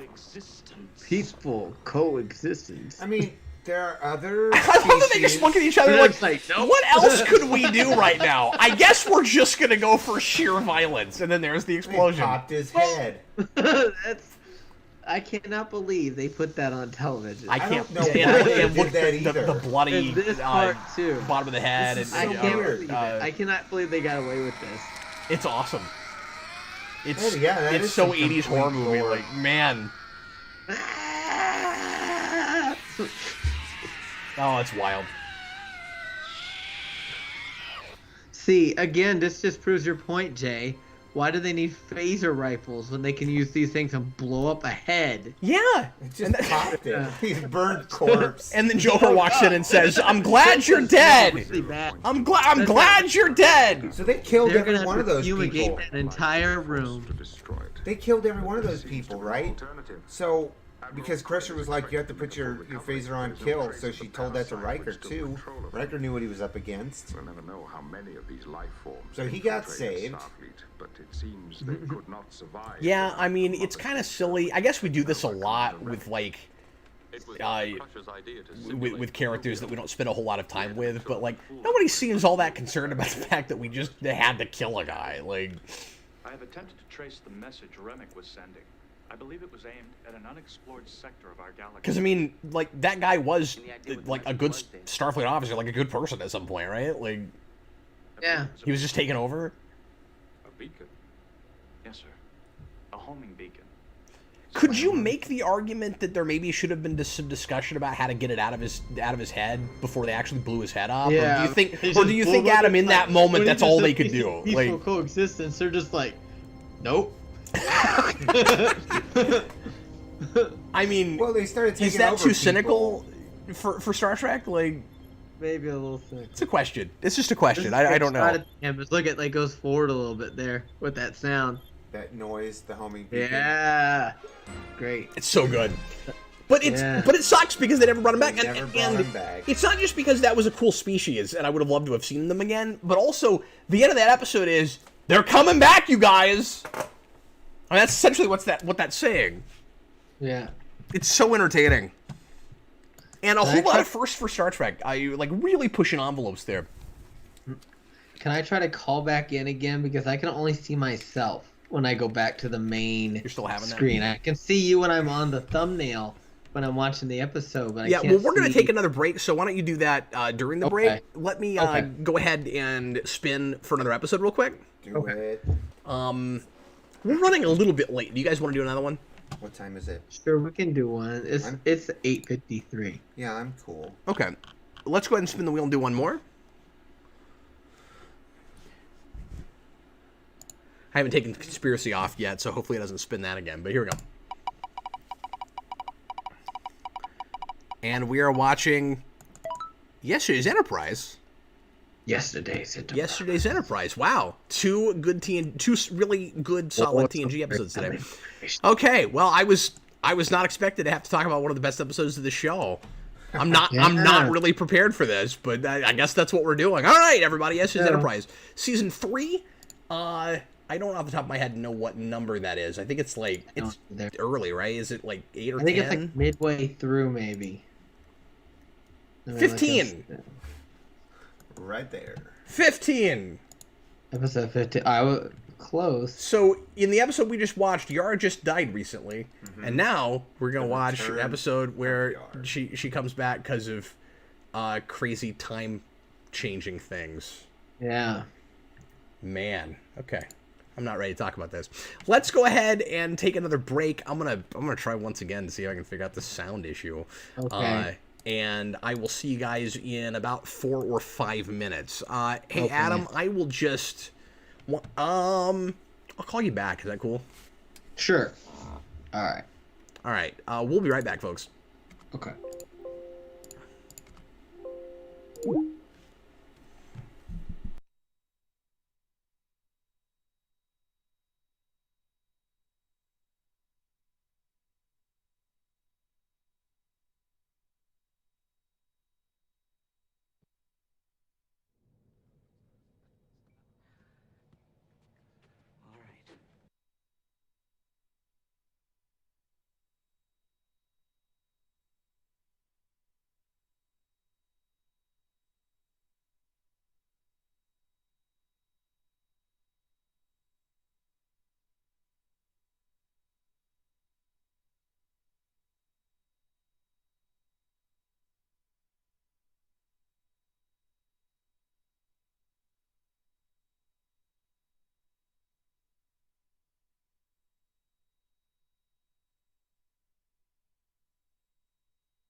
Definitely Federation starship.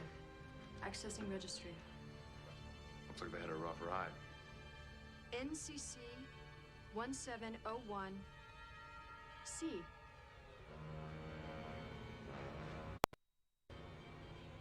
USS Enterprise.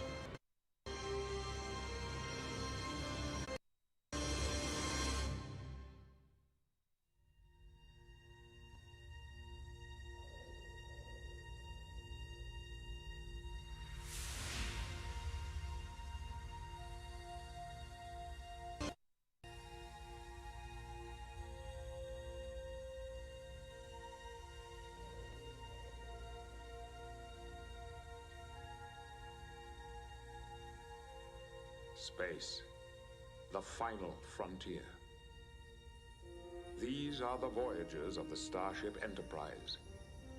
Its continuing mission: strange new worlds, to seek out new life and new civilizations, to boldly go where no one has gone before.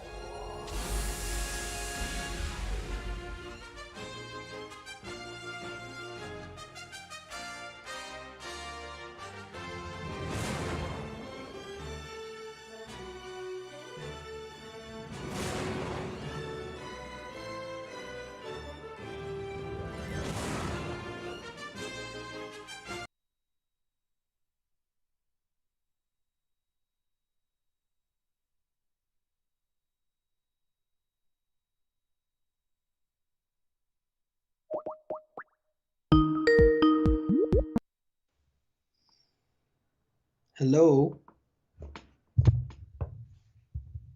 Hello? Can you hear me?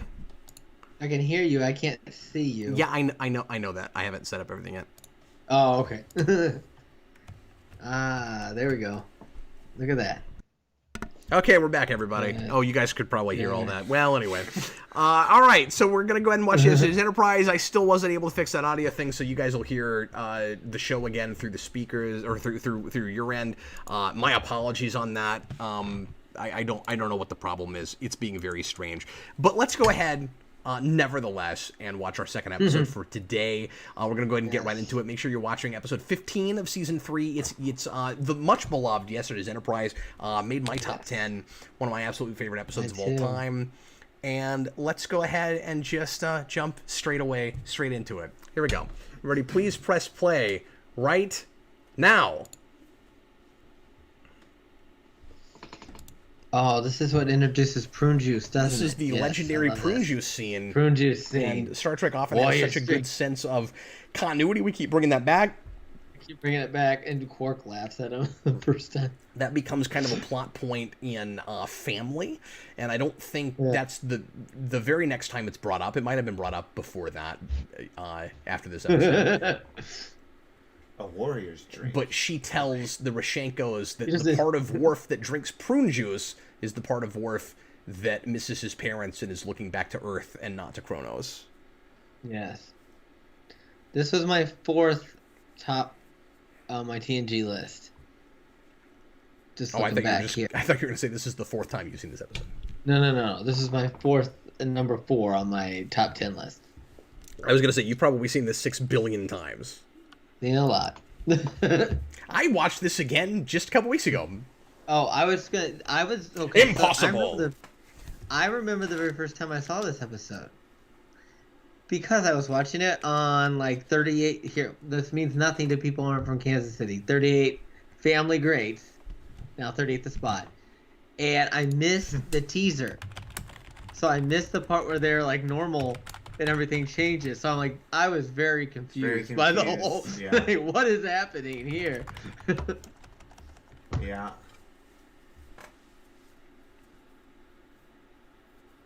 So the view screen is a sensor that displays things, and sometimes it can display things that you wouldn't normally be able to see out in space. And since none of the other sensors in the array were getting a sense of this thing in the teaser, they couldn't figure out what it was. Like, I just feel like they might not have been, like, it's just coincidence they could see it too. That guy's wearing an old uniform. That means he's not important.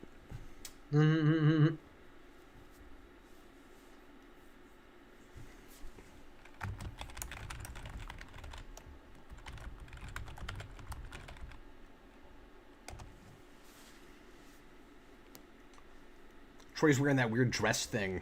I know, that blue one. I like it better than what she was wearing last episode, though. I don't that thing she wore in season 1. I do not like. Yeah, I don't know. I don't disagree with that. So this is one of the big Mind Freak openings, of course. Everybody likes to talk about cause and effect and how crazy it was to see the ship explode at the beginning. I think it was just as crazy to be watching an episode and suddenly Tasha Yar's on the bridge, all of a sudden, and it gets darker. It's a warship now. Background. What is happening? They really changed. That was it's really brilliant. cool. They changed the back consoles too. I never noticed. Yeah. The best thing and they did a about great it, job lighting this. I wonder if Troy got her dress from the same place that Guinan buys her costumes from. Yeah. So this is Got that really whole cool. pleated Like thing. immediately, the entire tone of everything changes, and it's just really cool how this happens. Yeah, and the unsung hero of this episode is lighting. Yeah, the lighting. Look what they've done here. They've made it like more amazing. just like a mess hall. Okay, let's go ahead and take you guys' opinions real fast on this. Some people really don't like the design of the sea. I like it a lot. What do you guys I like think? the sea. I think it's a good intermediary Look at that between bridge. the Excelsior. So class cool. and Yeah, it is, isn't it? Yeah. It's awesome. Like, not only did they, like, as we mentioned in the last episode, that they make the bridge prettier after a while, but then they do stuff with the bridge sometimes, and it's cool. I also love this. Oh, sorry, go ahead. I was glad, I was glad they made a new ship and not like just reuse one of the models they already had in this instance. Easily could have been an Excelsior, which is of Which is course what what the they did B with the will B. be later. Yeah. Well, you're saying their go-to. Yeah. They haven't done that yet, but later on, Well, I mean, they'll they say use the that Excelsior, they end up using it a few times. they end up using it quite a bit. Yeah. But I don't know that we've done much with it by this point. Sure, no, We're you're only right about that. halfway They through just use season it for 3. like the stock, like the USS Hood is meeting us, that kind of shot, but nothing beyond that.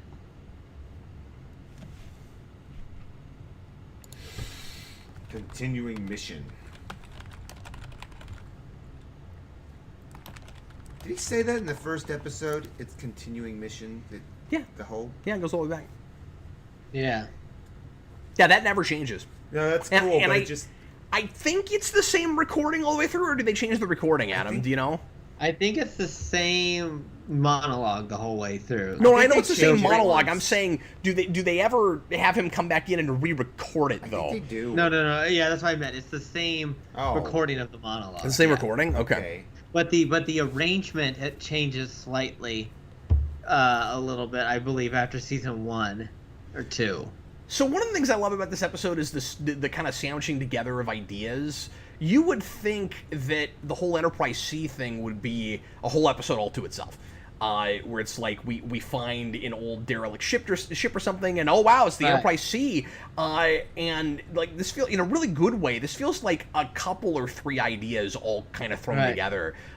It's just real unexpected and counter to what you'd think we'd do. It's cool. It just feels like a really big cool deal. Shot. That's a great shot of it too.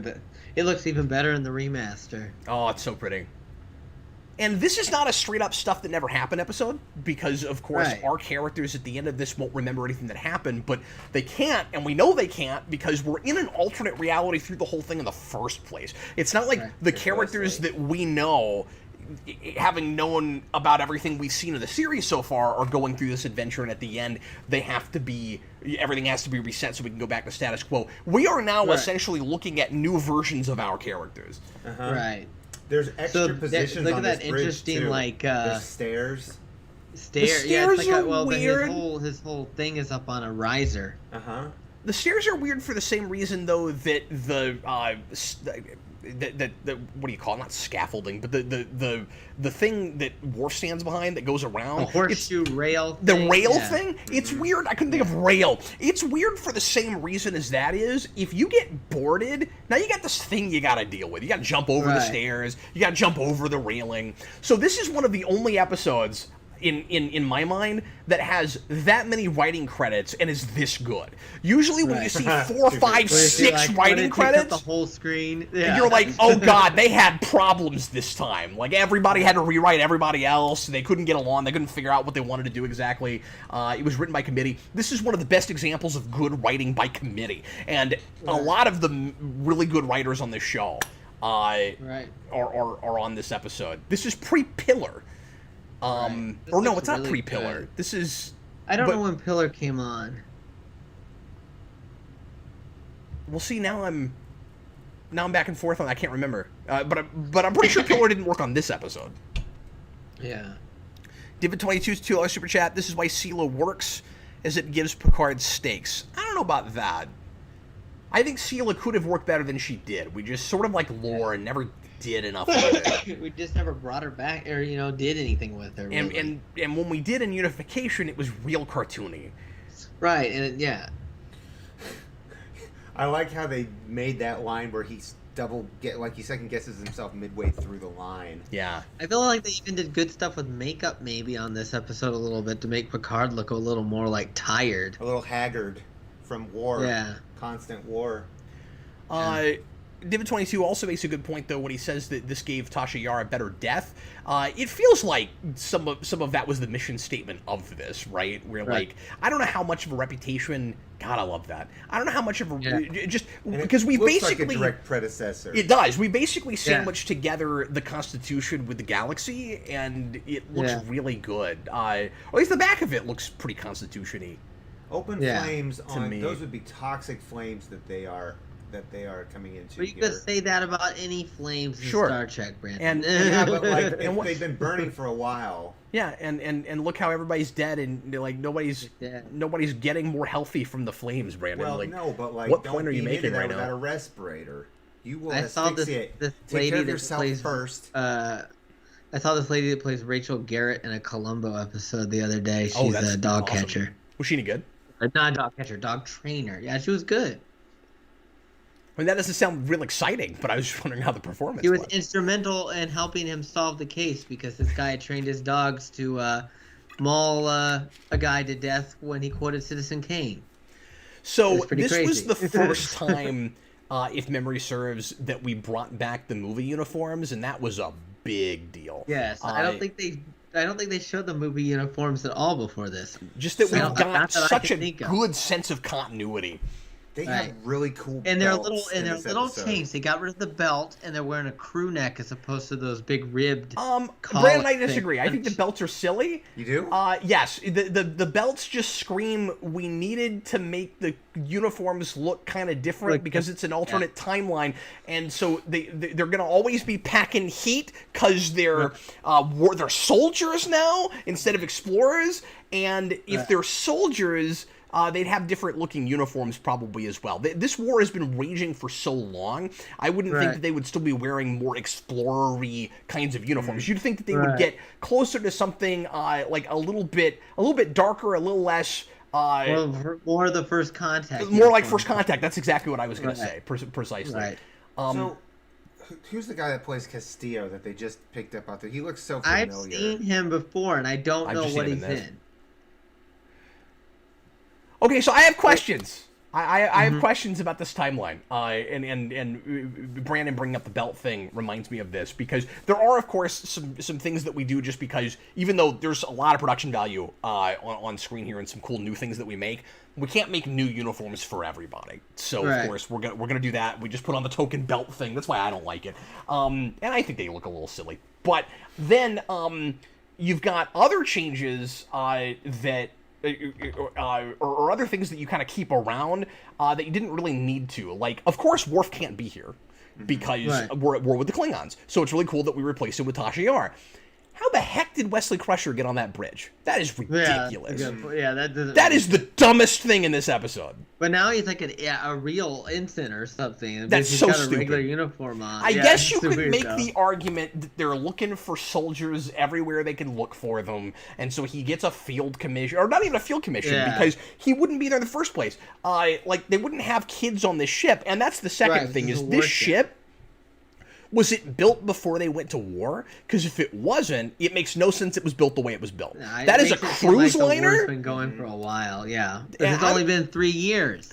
I'm pretty sure the war was raging well before this ship was built. But you could also make the exact same argument with the Mirror Universe. That there's no way the Mirror Universe builds the Enterprise. It would be a totally different looking thing. The tactical display behind her is awesome. I don't know what's happening with my hair right now. Yeah, Children on the Enterprise. What do you mean, Wesley Crusher? Children on the Enterprise. I guess to him that's not a child because he's been a soldier for a while now. I don't know. That always gets in warlike situations. And so I was mentioning earlier when you were talking about uniforms. Did you notice how they brought back the movie uniforms, but they did some slight changes where they got rid of the belt that they usually wore, and they changed it to like a kind of a crew neck, which I thought was it showed that they kind of changed a little bit, that time has progressed, but they haven't, but they were still wearing those uniforms up until the point of the, the Enterprise. See, I thought that was a neat continuity. It's cool that they, because to what Adam just said, keep in mind that the changes that he's talking about are things that would have happened after the ones that we saw, because they would be late enough that, like, Kirk and crew would be long finished being in the service and stuff.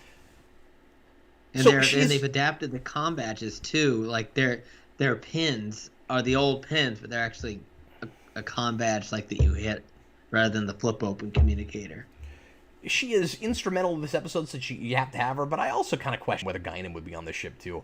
Like, I don't know if anybody is working on the Enterprise that's not actually in Starfleet and a soldier right now. Right. And if she is, she needs to be wearing a uniform. It doesn't really make sense that you just have like a lady who owns her own bar and is tending bar as a civilian. Because she has exactly the same role. He's just like, Guinan, you never call the bridge. You're a civilian. Like, Right. Rachel Garrett is amazing. I don't know who this actress is. You were talking about her earlier. I've never seen her in anything else. She is good enough to get her own show. I kind of wish... so she was in Babylon 5, too. I don't remember there. I don't know if you ever got to it, but she was in one of the prequel movie. In the beginning. She played the president of Earth during the Minbari War, and she was pretty good in that for her brief. I'm gonna go this far. There's a lot of precedent for guest stars becoming different characters that are major or recurring later. Mm-hmm. They should have asked. They should have gone to her for Janeway. I'm gonna go that far. Yeah. So Castillo was also in Flubber. He played the arrogant other guy in Flubber. All right. As well as other things. Terrible movie. Film, Brandon. Yeah. Well, I watched that recently. Yeah, we did. I'm still trying to forget it. Yeah. You watched Flubber again? We were looking for a bad movie to watch on. I watched the original on Disney Plus not that long ago, and it's not that bad. Yeah, but we were looking for bad things to watch on After Dark. Oh, I got you. Yeah. Yeah, exactly. So somebody mentioned Leah Brahms in DS9. That actress comes back and plays she comes commander back on the conspiracy era. Conspiracy episode. Oh, that other conspiracy thing, yeah. The other conspiracy thing. Paradise Lost. Paradise Lost.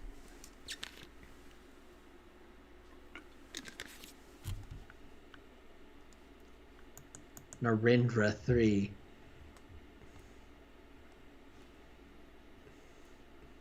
So the president of India is a guy named Narendra Modi, and every time they say his name, I think of this episode now. Wow, you're way too up on current events. I never remember stuff like that. So he divulged information to her about the future that he probably technically shouldn't have, but these being extenuating circumstances, I'm kind of okay with it. You're right, and that works better on repeat viewings because you'll find out later that the war is going way worse than we thought it was, and that they're absolutely desperate right now. Yes. So Picard is not... basically, the Prime Directive has been rescinded at this point. Right. So we're not worried about temporal Prime Directive either. Okuda did some good work here with the blue movie era. Going back to the movie era stuff, yeah. The Okudas are just brilliant always, but they really knocked it out of the park with stuff like this. Yeah, and we always give them a lot of credit for it in Tapestry, but I think it's easy to forget that they did it back here too. Mm-hmm. Yeah. The retro That's all futurism. Star Trek 3 stuff, yeah. Retro futurism is such a cool thing.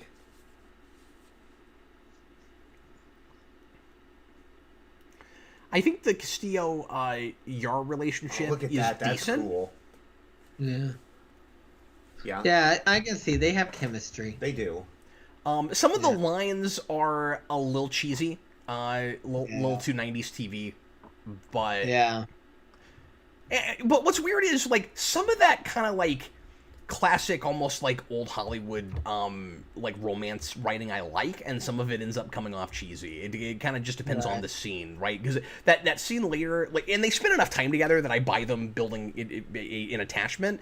So when he says everybody calls me Castillo, only my mom calls me Richard, and then she says Castillo, and he says I think I'd rather you call me Richard. I actually like that. I think that whole thing is actually kind of romantic. Yeah. But there's some other bits that are a little bit cheeseball. Boy, there are lines that Data has sometimes that out of context are just the best. The temporal rift is symmetrical, Captain. Yeah. I like that blue lighting. It looks so good, man. Yeah.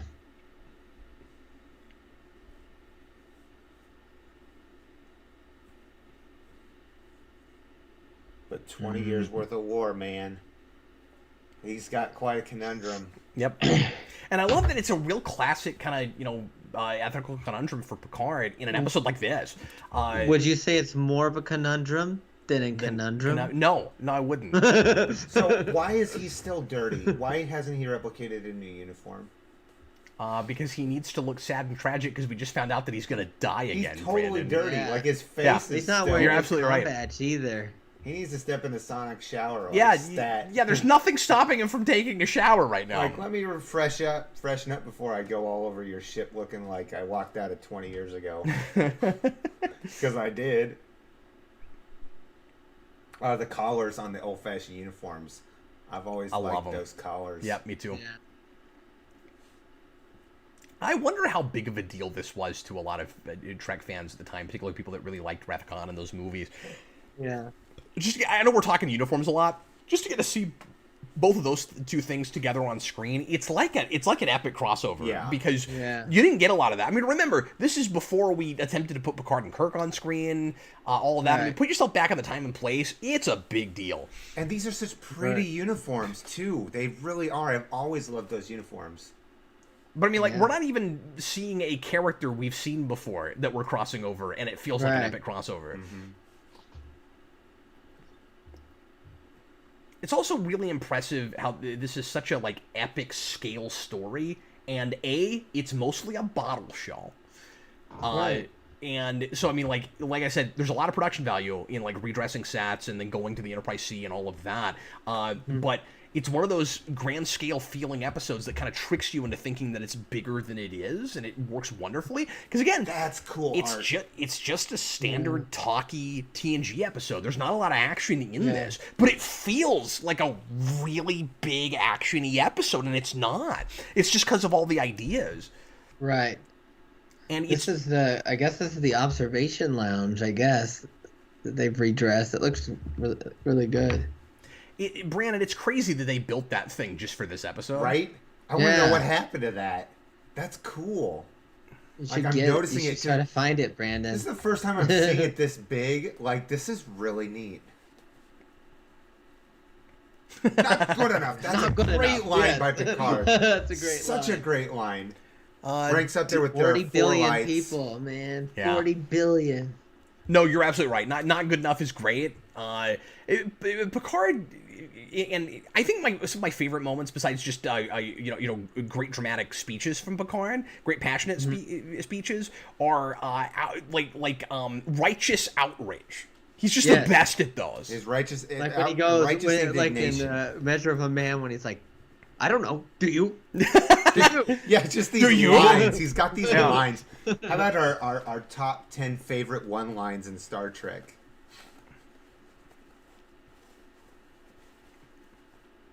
And this is probably Whoopi's best performance, too. Yeah. Besides Iborg, because I really love her there. Too. And Best of Both Worlds with Riker. Yeah, then that is your chair. Chair. Oh my god. Yeah. Would you say this is the best Tasha we got? Oh yeah, absolutely. Easily. Yeah. And also, I think gives you a glimpse of what that actress might have been like, Denise Crosby, had she been around another couple seasons. Like, she's really grown up and grown into this, whatever it was she was doing off the Star Trek screen for 2 years. Right. But no, I was going to say, I think my favorite of those Righteous Indignation Picard lines is probably, you guys are not going to be surprised about this, but that bit in A Matter of Time where, well, maybe I don't give a damn about your past because your past is my future, and as far as I'm concerned, it hasn't been written yet! Yeah. It's the best. Divid22, do you think Picard has met Spock in this universe, Cap? I don't know. I don't know.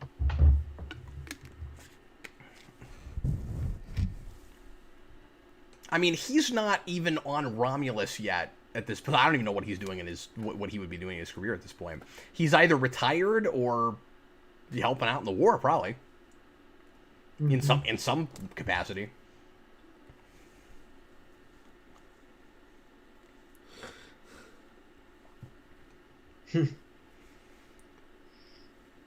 This is the time with such a crazy mind loopy kind of episode, right? Like you look at it from these people's perspective. It's as weird as what we'll do later, except this feels more fanficky in Enterprise with the Mirror Universe, where you took a ship from one universe and threw it back in time and put it in another universe. That is effectively what we've done here, but backwards. Right. Where you take a ship from the past, you bring it forward. It's in an alternate reality now. That's been created by changes in time. Right. And so, not only is this guy and everybody on that ship having to deal with the fact that there's this war raging that they weren't expecting to come back to, and that changes, the nature of what Starfleet has to be and what society is like now, probably. But also, they have the same problem that Morgan Bateson would have. When adapting to now. Yeah, and Scotty and everybody that this has happened to. Scotty, right. This is an Jillian Taylor, I guess. Yeah, anybody this has I was kind of sad we never got to see what happened to Morgan Bateson, though we did get that Ship of the Line book that was pretty solid. I've gone back and read about half of it again, and it's not as good as I remember it. It's not as good? No, I love the way he's characterized. The biggest problem with it is it keeps repeating major plot elements, plot points from the episodes that it's followed up to. Like, it's just Chain of Command again. Oh, gotcha. And it brings back the Gul, what's his face, Gul Madrid from that, and that's cool and all, but like it starts in the same way where they have the exact same three characters going on a covert mission against Cardassia in the black uniforms. Yeah, it's really weird. The way it's just those episodes again. And there's a couple other episodes, too, that it's a follow-up to that it just does again. Yeah, Brandon, I never knew how I felt about that pan shot. No. It's just different, right? Yeah, and that's cool. And I like how this is directed like it's almost a different show. Yeah. But what's weird about it is it just feels too staged. The way everybody's like kind of staggered. Mm-hmm. And they all talk in order with the exception of Data. That's what makes it feel staged, yeah. Precisely. It's like he's going down the row of people, but... Are any of these ready room? I guess this must be, yeah. No, that's the... They don't usually cram that is the ready room. Why are they all in the ready room? That's weird. Where the big cool picture was, that was the that was the observation. No, that was the observation lounge. We haven't even seen the standard magic meeting room. That's not what that is. That was the observation lounge? Yeah, it's a different thing. And even even if they don't have that anymore, they could have just all gone to the observation lounge. It's bigger. Like, why do they have two people talking in there, but everybody crammed into the ready room? It's very strange. Yeah, they have a big old table right behind there, just literally in the other room next door. We have mentioned this before, but the remasters make all the makeup, particularly on a lot of women, look really strange, because the lipstick pops so much. Yeah.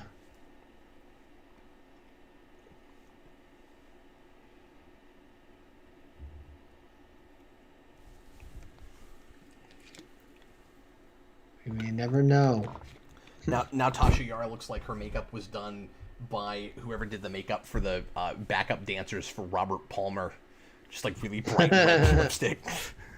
So, And she's, at the moment, addicted to love. I'm sorry, what's up, man? I was just going to say, it really is disappointing the callback we get to this episode when it finally happens and it kind of fizzles out. Like, it really should have been a major thing, I feel like. Well, they thought it was a major thing. It's just too fanficky. I mean, we've talked about this at length before. Yeah. We haven't even gotten to those episodes yet, but...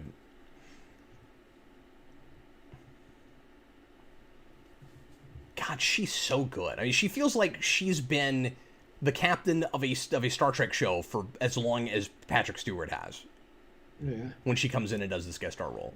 She's spectacular.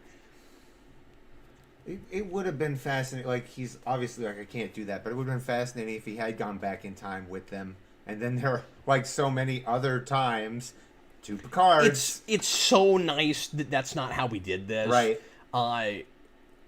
Because that would have been the really easy way to do it, right? Where like he goes back and he helps them out, and then they easily solve the problem, and then everything is hunky dory in the way it's supposed to be, in present day now. I mean, it's really nice that they didn't like try to finagle that ending somehow. Yeah, because then you'd have doubles of most of the crew at that point, and it'd be just so weird.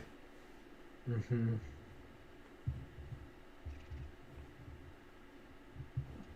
Why? Because he would be going into a past where the other Enterprise... Right, but he'd be going way before that Enterprise was launched. And what I'm saying is, if they had gone with that ending, it probably would have just been that thing where they go back to make sure the thing was supposed to happen that would happen, and then find a way to like magically fizzle the Enterprise out because it shouldn't exist anymore. You could do that, or have it come back to the present, and then like one of them disappear somehow. That whole thing, kind of the Year of Hell ending. Yeah. Yeah. It would fizzle out Star Trek style. I'm just glad they didn't do that in some way. But and like that wouldn't make a lot of sense, but that would be the cop out thing to do to try to force it to somehow make sense. But of course, the point of the episode is they have to die in order for the peace to happen. I also think it's very believable. It's the fact that a Federation ship, sacrificed itself in battle, that allowed us to have the good relationship that prevented that war, that 20-year war. Right. But I also think that like her going back is believable because to her mission is still very real. They may be safe from that for the moment, but she's got to go back and finish the mission. Also just, it's just classic captain duty. Yeah. Like, this is where we were. We need to go back and help them. This is that you knew what you signed up for thing. Mm-hmm. There's every possibility that that you'll wind up in a mission where the captain has to go down with the ship, or where, like you as a starship captain and your ship in certain circumstances are always expendable. Right. Why are we standing so close to each other? Before social distancing guidelines. Uh-oh. Stephen Murphy says, it's a good episode when the chat is quiet. Probably too interested to say anything. I mean, it's a riveting show. Yeah, I want to think that's the reason, and it's not because we're boring. What are those things on the wall, Adam? I don't know what those are. I don't know. You know what I'm talking about? Those weird weird strips? little... Yeah, it looked like a climbing wall. Accents. Yeah. And they got like a grill mesh wicker thing back Scrape there. them off, Jim. See that?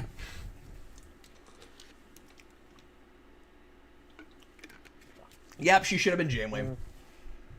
I've never had that thought before, and now I'm just going to say it every time I can. That looks like rocks. Did you see that? What was that? That happens sometimes. We'll get rubble, and it just looks like, there's gravel on the ship. Yeah.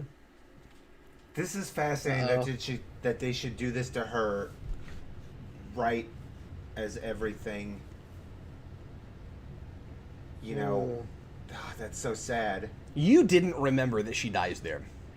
I didn't remember that. No. I just realized you did not remember that she dies there. She died there, but I can't believe they did that. Oh, it's getting me. Now we're in the conference room. Yeah. So we do have a conference room.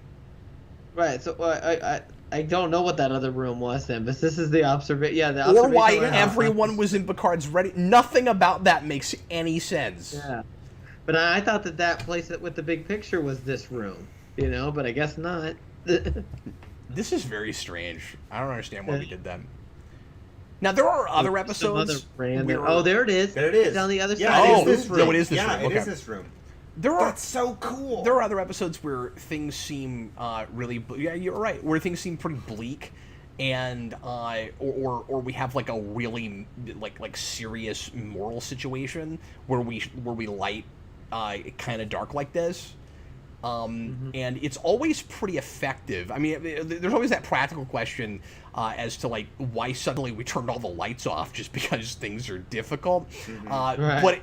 But it makes more sense in this situation because it's a totally different, And they could be trying to conserve energy and stuff for combat. Yeah, exactly. But I guess the point I'm trying to make is I'm pretty sure this is the first time that we go as dark as we do here. Although there's some episodes in season 2 that do that. Yeah. But not to this extent, I don't think, and that don't do that TOS like lighting people's eyes thing that we just saw, which is awesome.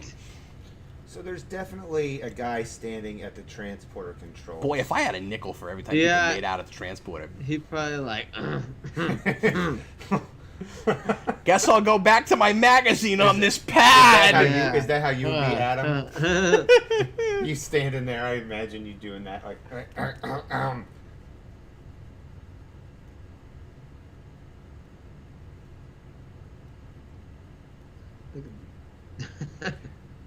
But yeah, so I guess you've got 2 major guest stars this episode, and they're both really good. Yeah.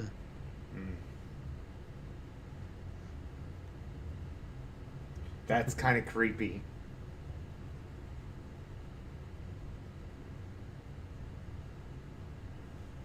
Well, you're gonna get eaten by a tar monster, Tasha Yar. Tar monster. Not just a tar monster. A skin of evil. Unshield Pity says Worf versus Teal'c. Well, Adam's not seen any Stargate, so he doesn't know anything about Teal'c. I know who Teal'c is. He's the guy that... He's Frowny Man. One of those horse guys, right? Yeah, and he joins them. He's basically their Spock. Sort of character, except like a tragic version, because he had a ghoul and then he gets but that guy, man, he's always got a frown on his face just all the time. I think after seeing enough of that show, it's been a long time, but I think maybe I like him better than Worf or on par with Worf. I love Teal'c, he's great. Yes, Teal'c is a Jaffa. That's right. I forgot. I knew that. No, he doesn't. Yeah. He's not taken over by a Gould yet. They can't decide in that show whether they're going to pronounce it Gould or Goa'uld, so they just go back and forth constantly. Elliot Gould. Goa'uld. Yeah, watch some of that with me, Adam. So he recognizes that line, basically.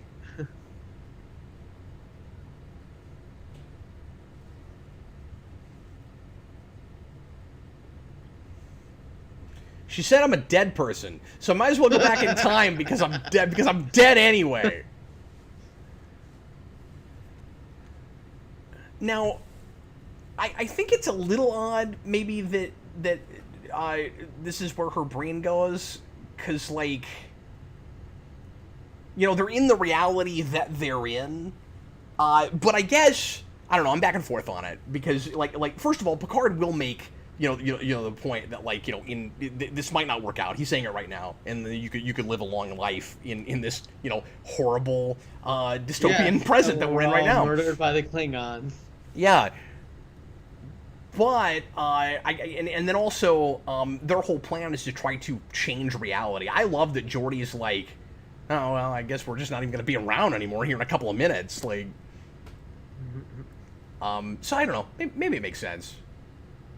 I guess it's fine.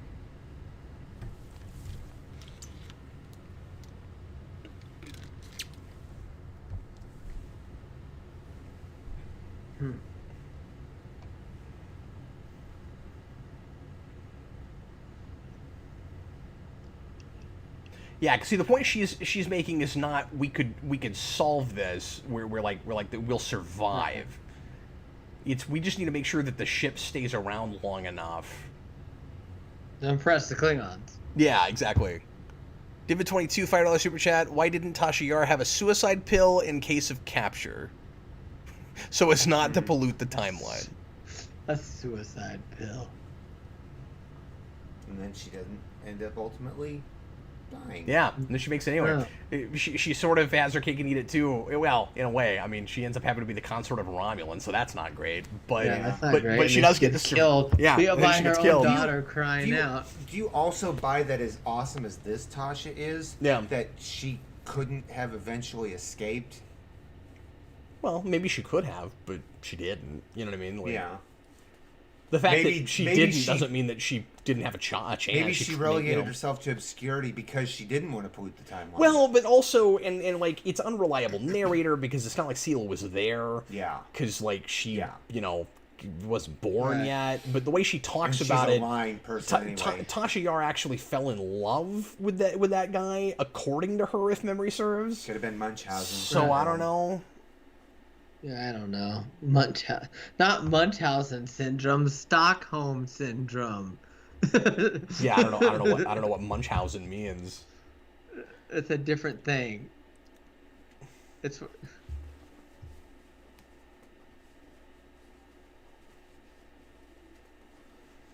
but yeah, it would have been weird if they had gone back and somehow survived, like the whole ship survived, and then she'd be like, it'd be really funny if if her whole plan was actually just a completely selfish one, and then like when she managed to survive, she's like, yeah, I completely changed the timeline again to be something else, but I made it, y'all. I'm good. Yeah, I'm here.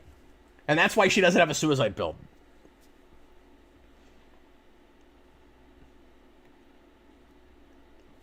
But yeah, I guess the answer to that question, David, is they don't think there's any chance whatsoever of surviving. Yeah. Like, it's a total suicide mission, so they just wouldn't have even thought of that. I don't know. This seems like it takes a long time for this ship to fly into this hole. It does. It takes 19 years just to turn around. Right there.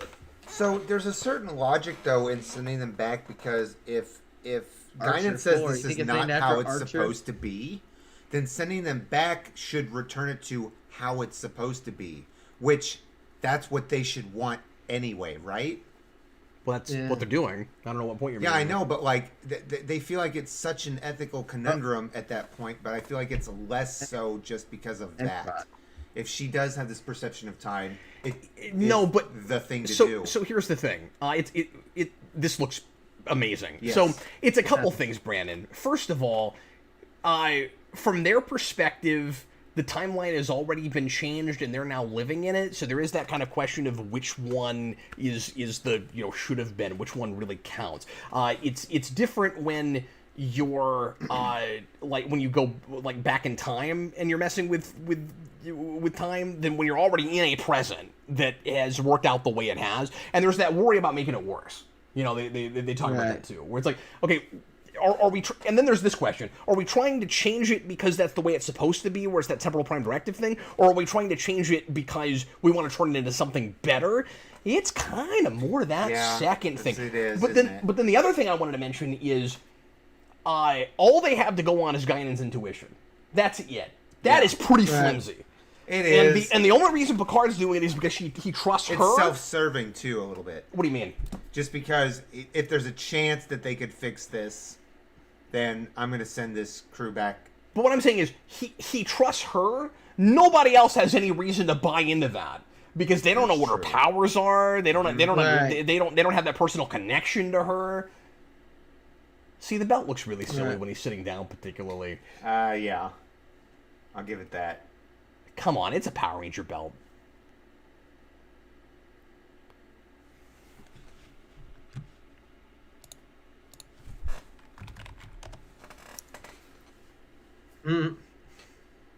Continual fire, like attack pattern alpha. It's also interesting because we didn't mention the make sure history never forgets the name Enterprise line. Yes. It's weird how many of those kinds of like memorable lines that always come up in like Star Trek clip shows and stuff come from events that didn't technically ever actually happen. Right. Like that happens a lot. Can I just say that? Is it a coolant leak? Oh, we got a coolant leak. We got a coolant leak. Yes, coolant leak. Is it on the door? I think he's going to roll under I can never remember if it's this one or another one. Adam and I are all about the Geordie LaForge Coolant Lakes. Of course. Yeah, we love it. It's the best. So they destroyed that other ship with phasers after they shot photon torpedoes out of it. Here we go. Anything. Here we go. He's gonna Is he going to say it? Let's go to that door. Is this the Goes to that There door. it is! It's the Coolant Leak! Yes! I can Look at never that remember shot. which episode it is. Why can't I remember that? This is one of the best episodes. I'll never forget it now. It's the SS Enterprise. That's the Coolant Leak. So he gets everybody out There! and he rolls under the... He's going to roll under the door. Under the... It's the best. Yeah. It's his best moment. Cinematographic, that's why I don't like it. He says it looks like a force field belt. Yeah, exactly. It looks like a plot device belt. Did you see Riker's look there in that shot? Today sucks. There goes Riker. Uh-oh. Again, rocks! He's dead. They really are rocks. I don't know why. All right, I'll notice something with the music here in a moment. When he says that'll be the day. Oh. Look at him. Yep. Just commando right there. It's a Picard Awesome. theme from season 1. Whatever, like, I'll take over this myself. Like, any captain... When Wait, the what's a ship's, Picard like, thing from season 1? What are you talking about? Well, it's like da, da, da, da, da, da, da. It's like a reoccurring motif. Oh, the theme in the music? I missed what you said. That's awesome.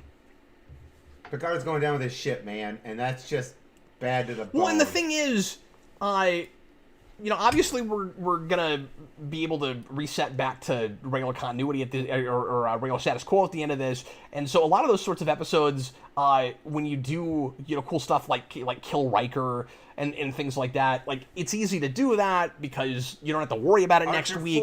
Archer 4, right? But this time it has more gravity, it has more weight to it because we've spent some time with this version of these characters, and they feel like new people to some degree. Right. This is just such a great standalone story that, like, when people die, you actually kind of feel it. Right. And even though it's kind of an abrupt ending, God, really bright lipstick again. It doesn't feel like it's not a 5-minute wrap up. Right. Like, we really built to that ending. Right. But can you believe it's already over? It's crazy. It's over. already done. Wow. That also could have been a two-parter, by the way. That would Yeah. have made a great two-parter. And it's so much better and more epic than a lot of two-parters we tried, particularly in Voyager. And Snodgrass was still on the crew at that point.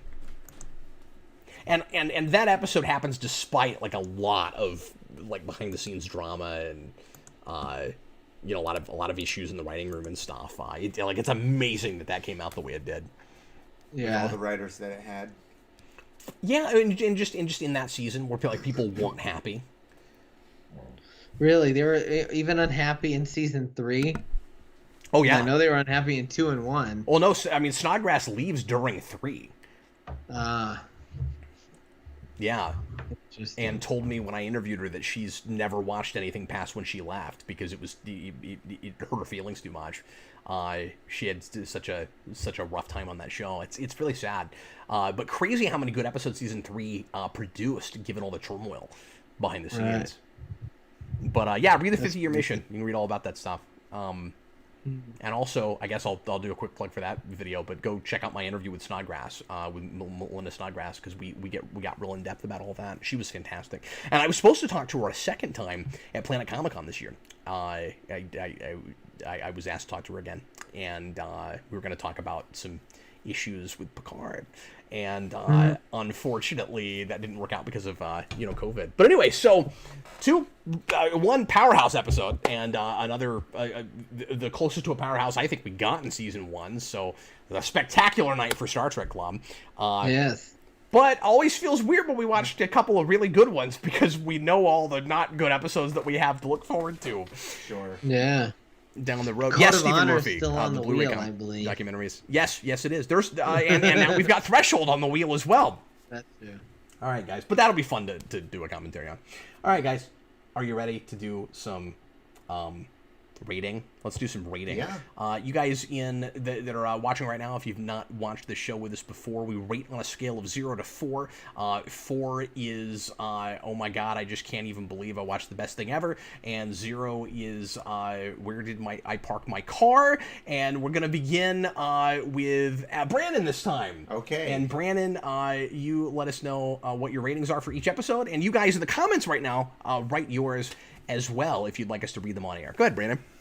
So, I definitely dug both of these episodes. I thought that they were just, wonderful, I guess. The second episode definitely ranks a little bit higher, though. The second episode is going to be a 4, like, for sure. But I'm thinking, like, for the first episode, like, I want to go, like, with a 3.75. Really? For conspiracy? I predicted that ranking from you. Really? I knew what you would do, like a quarter or something like 3/4. I knew. Well, you can't make it easy. 3.5 and 3.75, but like I think at 3.75, it can't be simple when you're Brandon. Well, no, I am very complex. Sure, we'll go with that. So Adam, what are your ratings, man? 4 for Yesterday's Enterprise, 3.5 for Conspiracy. That's precisely my ratings as well. Yeah. I feel like if Conspiracy is... This is weird. I feel like if Conspiracy is later in the season, it's a 3. Or in the series, rather. It's a 3, but it's hard not to just compare it to that season, I guess. I don't know if that's fair. Like, I don't think it's a top 10 TNG episode because I don't think any of those in the first season are. And there's only a couple in 2 that I think even get close to ranking. But yeah, so my rating ends up getting spiked a little bit because it's so much better than the quality of what it's surrounded by right then. But anyway, so yeah, that's my rating as well. Let's see what folks in the comments have to say. Obviously, we just spent 45 minutes each episode talking about them quite a bit, so we'll go ahead and just go to you guys. Jason, the one where an alien comes out of some guy. Yeah, I was going to wonder what Jason thought about that. And the one where Worf drinks prune juice, 3.5. Divid22 gives them both equal 4s. Stephen Murphy, Conspiracy is 3. Yesterday's Enterprise is 4. Cinematographic, 3.17 out of 4 for tonight's second episode. That may be the only one he got to watch. Lana Song, Conspiracy 2.5, a little slow. I mean, that's a good review of that entire season. But Solid got docked half a point for the creepy parasite creature. Oh no, that's what gains it a point in my book. And Yesterday's Enterprise 3. Should have made an action figure out of that. They really should have. Oh man, they should have made a puppet. You know what? We can should have like flipped around like the Morphin thing, like the Power Rangers action figures. I want to get some. I want to 3D print a big plastic puppet so I can be like And then Yesterday's Enterprise 3.5 really good, like the Moral Conundrum and like Tasha Yar a lot. Yeah, I mean only time I would have really said that. And then Jason says Star Trek is now Friends, and I don't know what he means by that, but Friends. I don't know what he's talking about. I'll be there for you. Yeah. Yeah. All right. So no one told you life was going to be this way. No one told Tasha life was going to be that way. Yeah, no, that's absolutely right. Yeah. Nobody said you were supposed to be dead. Anyway, well, it looks like that's all the ratings so far, but let's go ahead and wrap up. Everybody, thanks a lot for watching Star Trek Club and hanging out with us, watching a little bit of Star Trek. We will hopefully be back next Monday. I don't know what everybody's doing over the holiday. I think that's next weekend, so we'll have to figure out if everybody's available. We were talking about going out of town, but now we're not, so I'll be around, so I might be able to do a show, but I don't know if we'll have Star Trek Club next Monday, because Adam might be busy and I don't know what you're doing. So well, I forgot there was a holiday coming up. Yeah, honestly, it always sneaks up on me as well. Open. Yeah. Okay. So we're not getting together in any big parties. So we'll figure it out. We may take the week off. I'll make sure everybody knows a day or two before. And in the meantime, thanks a lot for watching. We sure appreciate it. And we'll see you again, if not next week, the week after. I was Captain Logan. There's Brandon Grimm. I'm Civilian Brandon. And Adam Meredith. The Synthahawk King. Later, folks.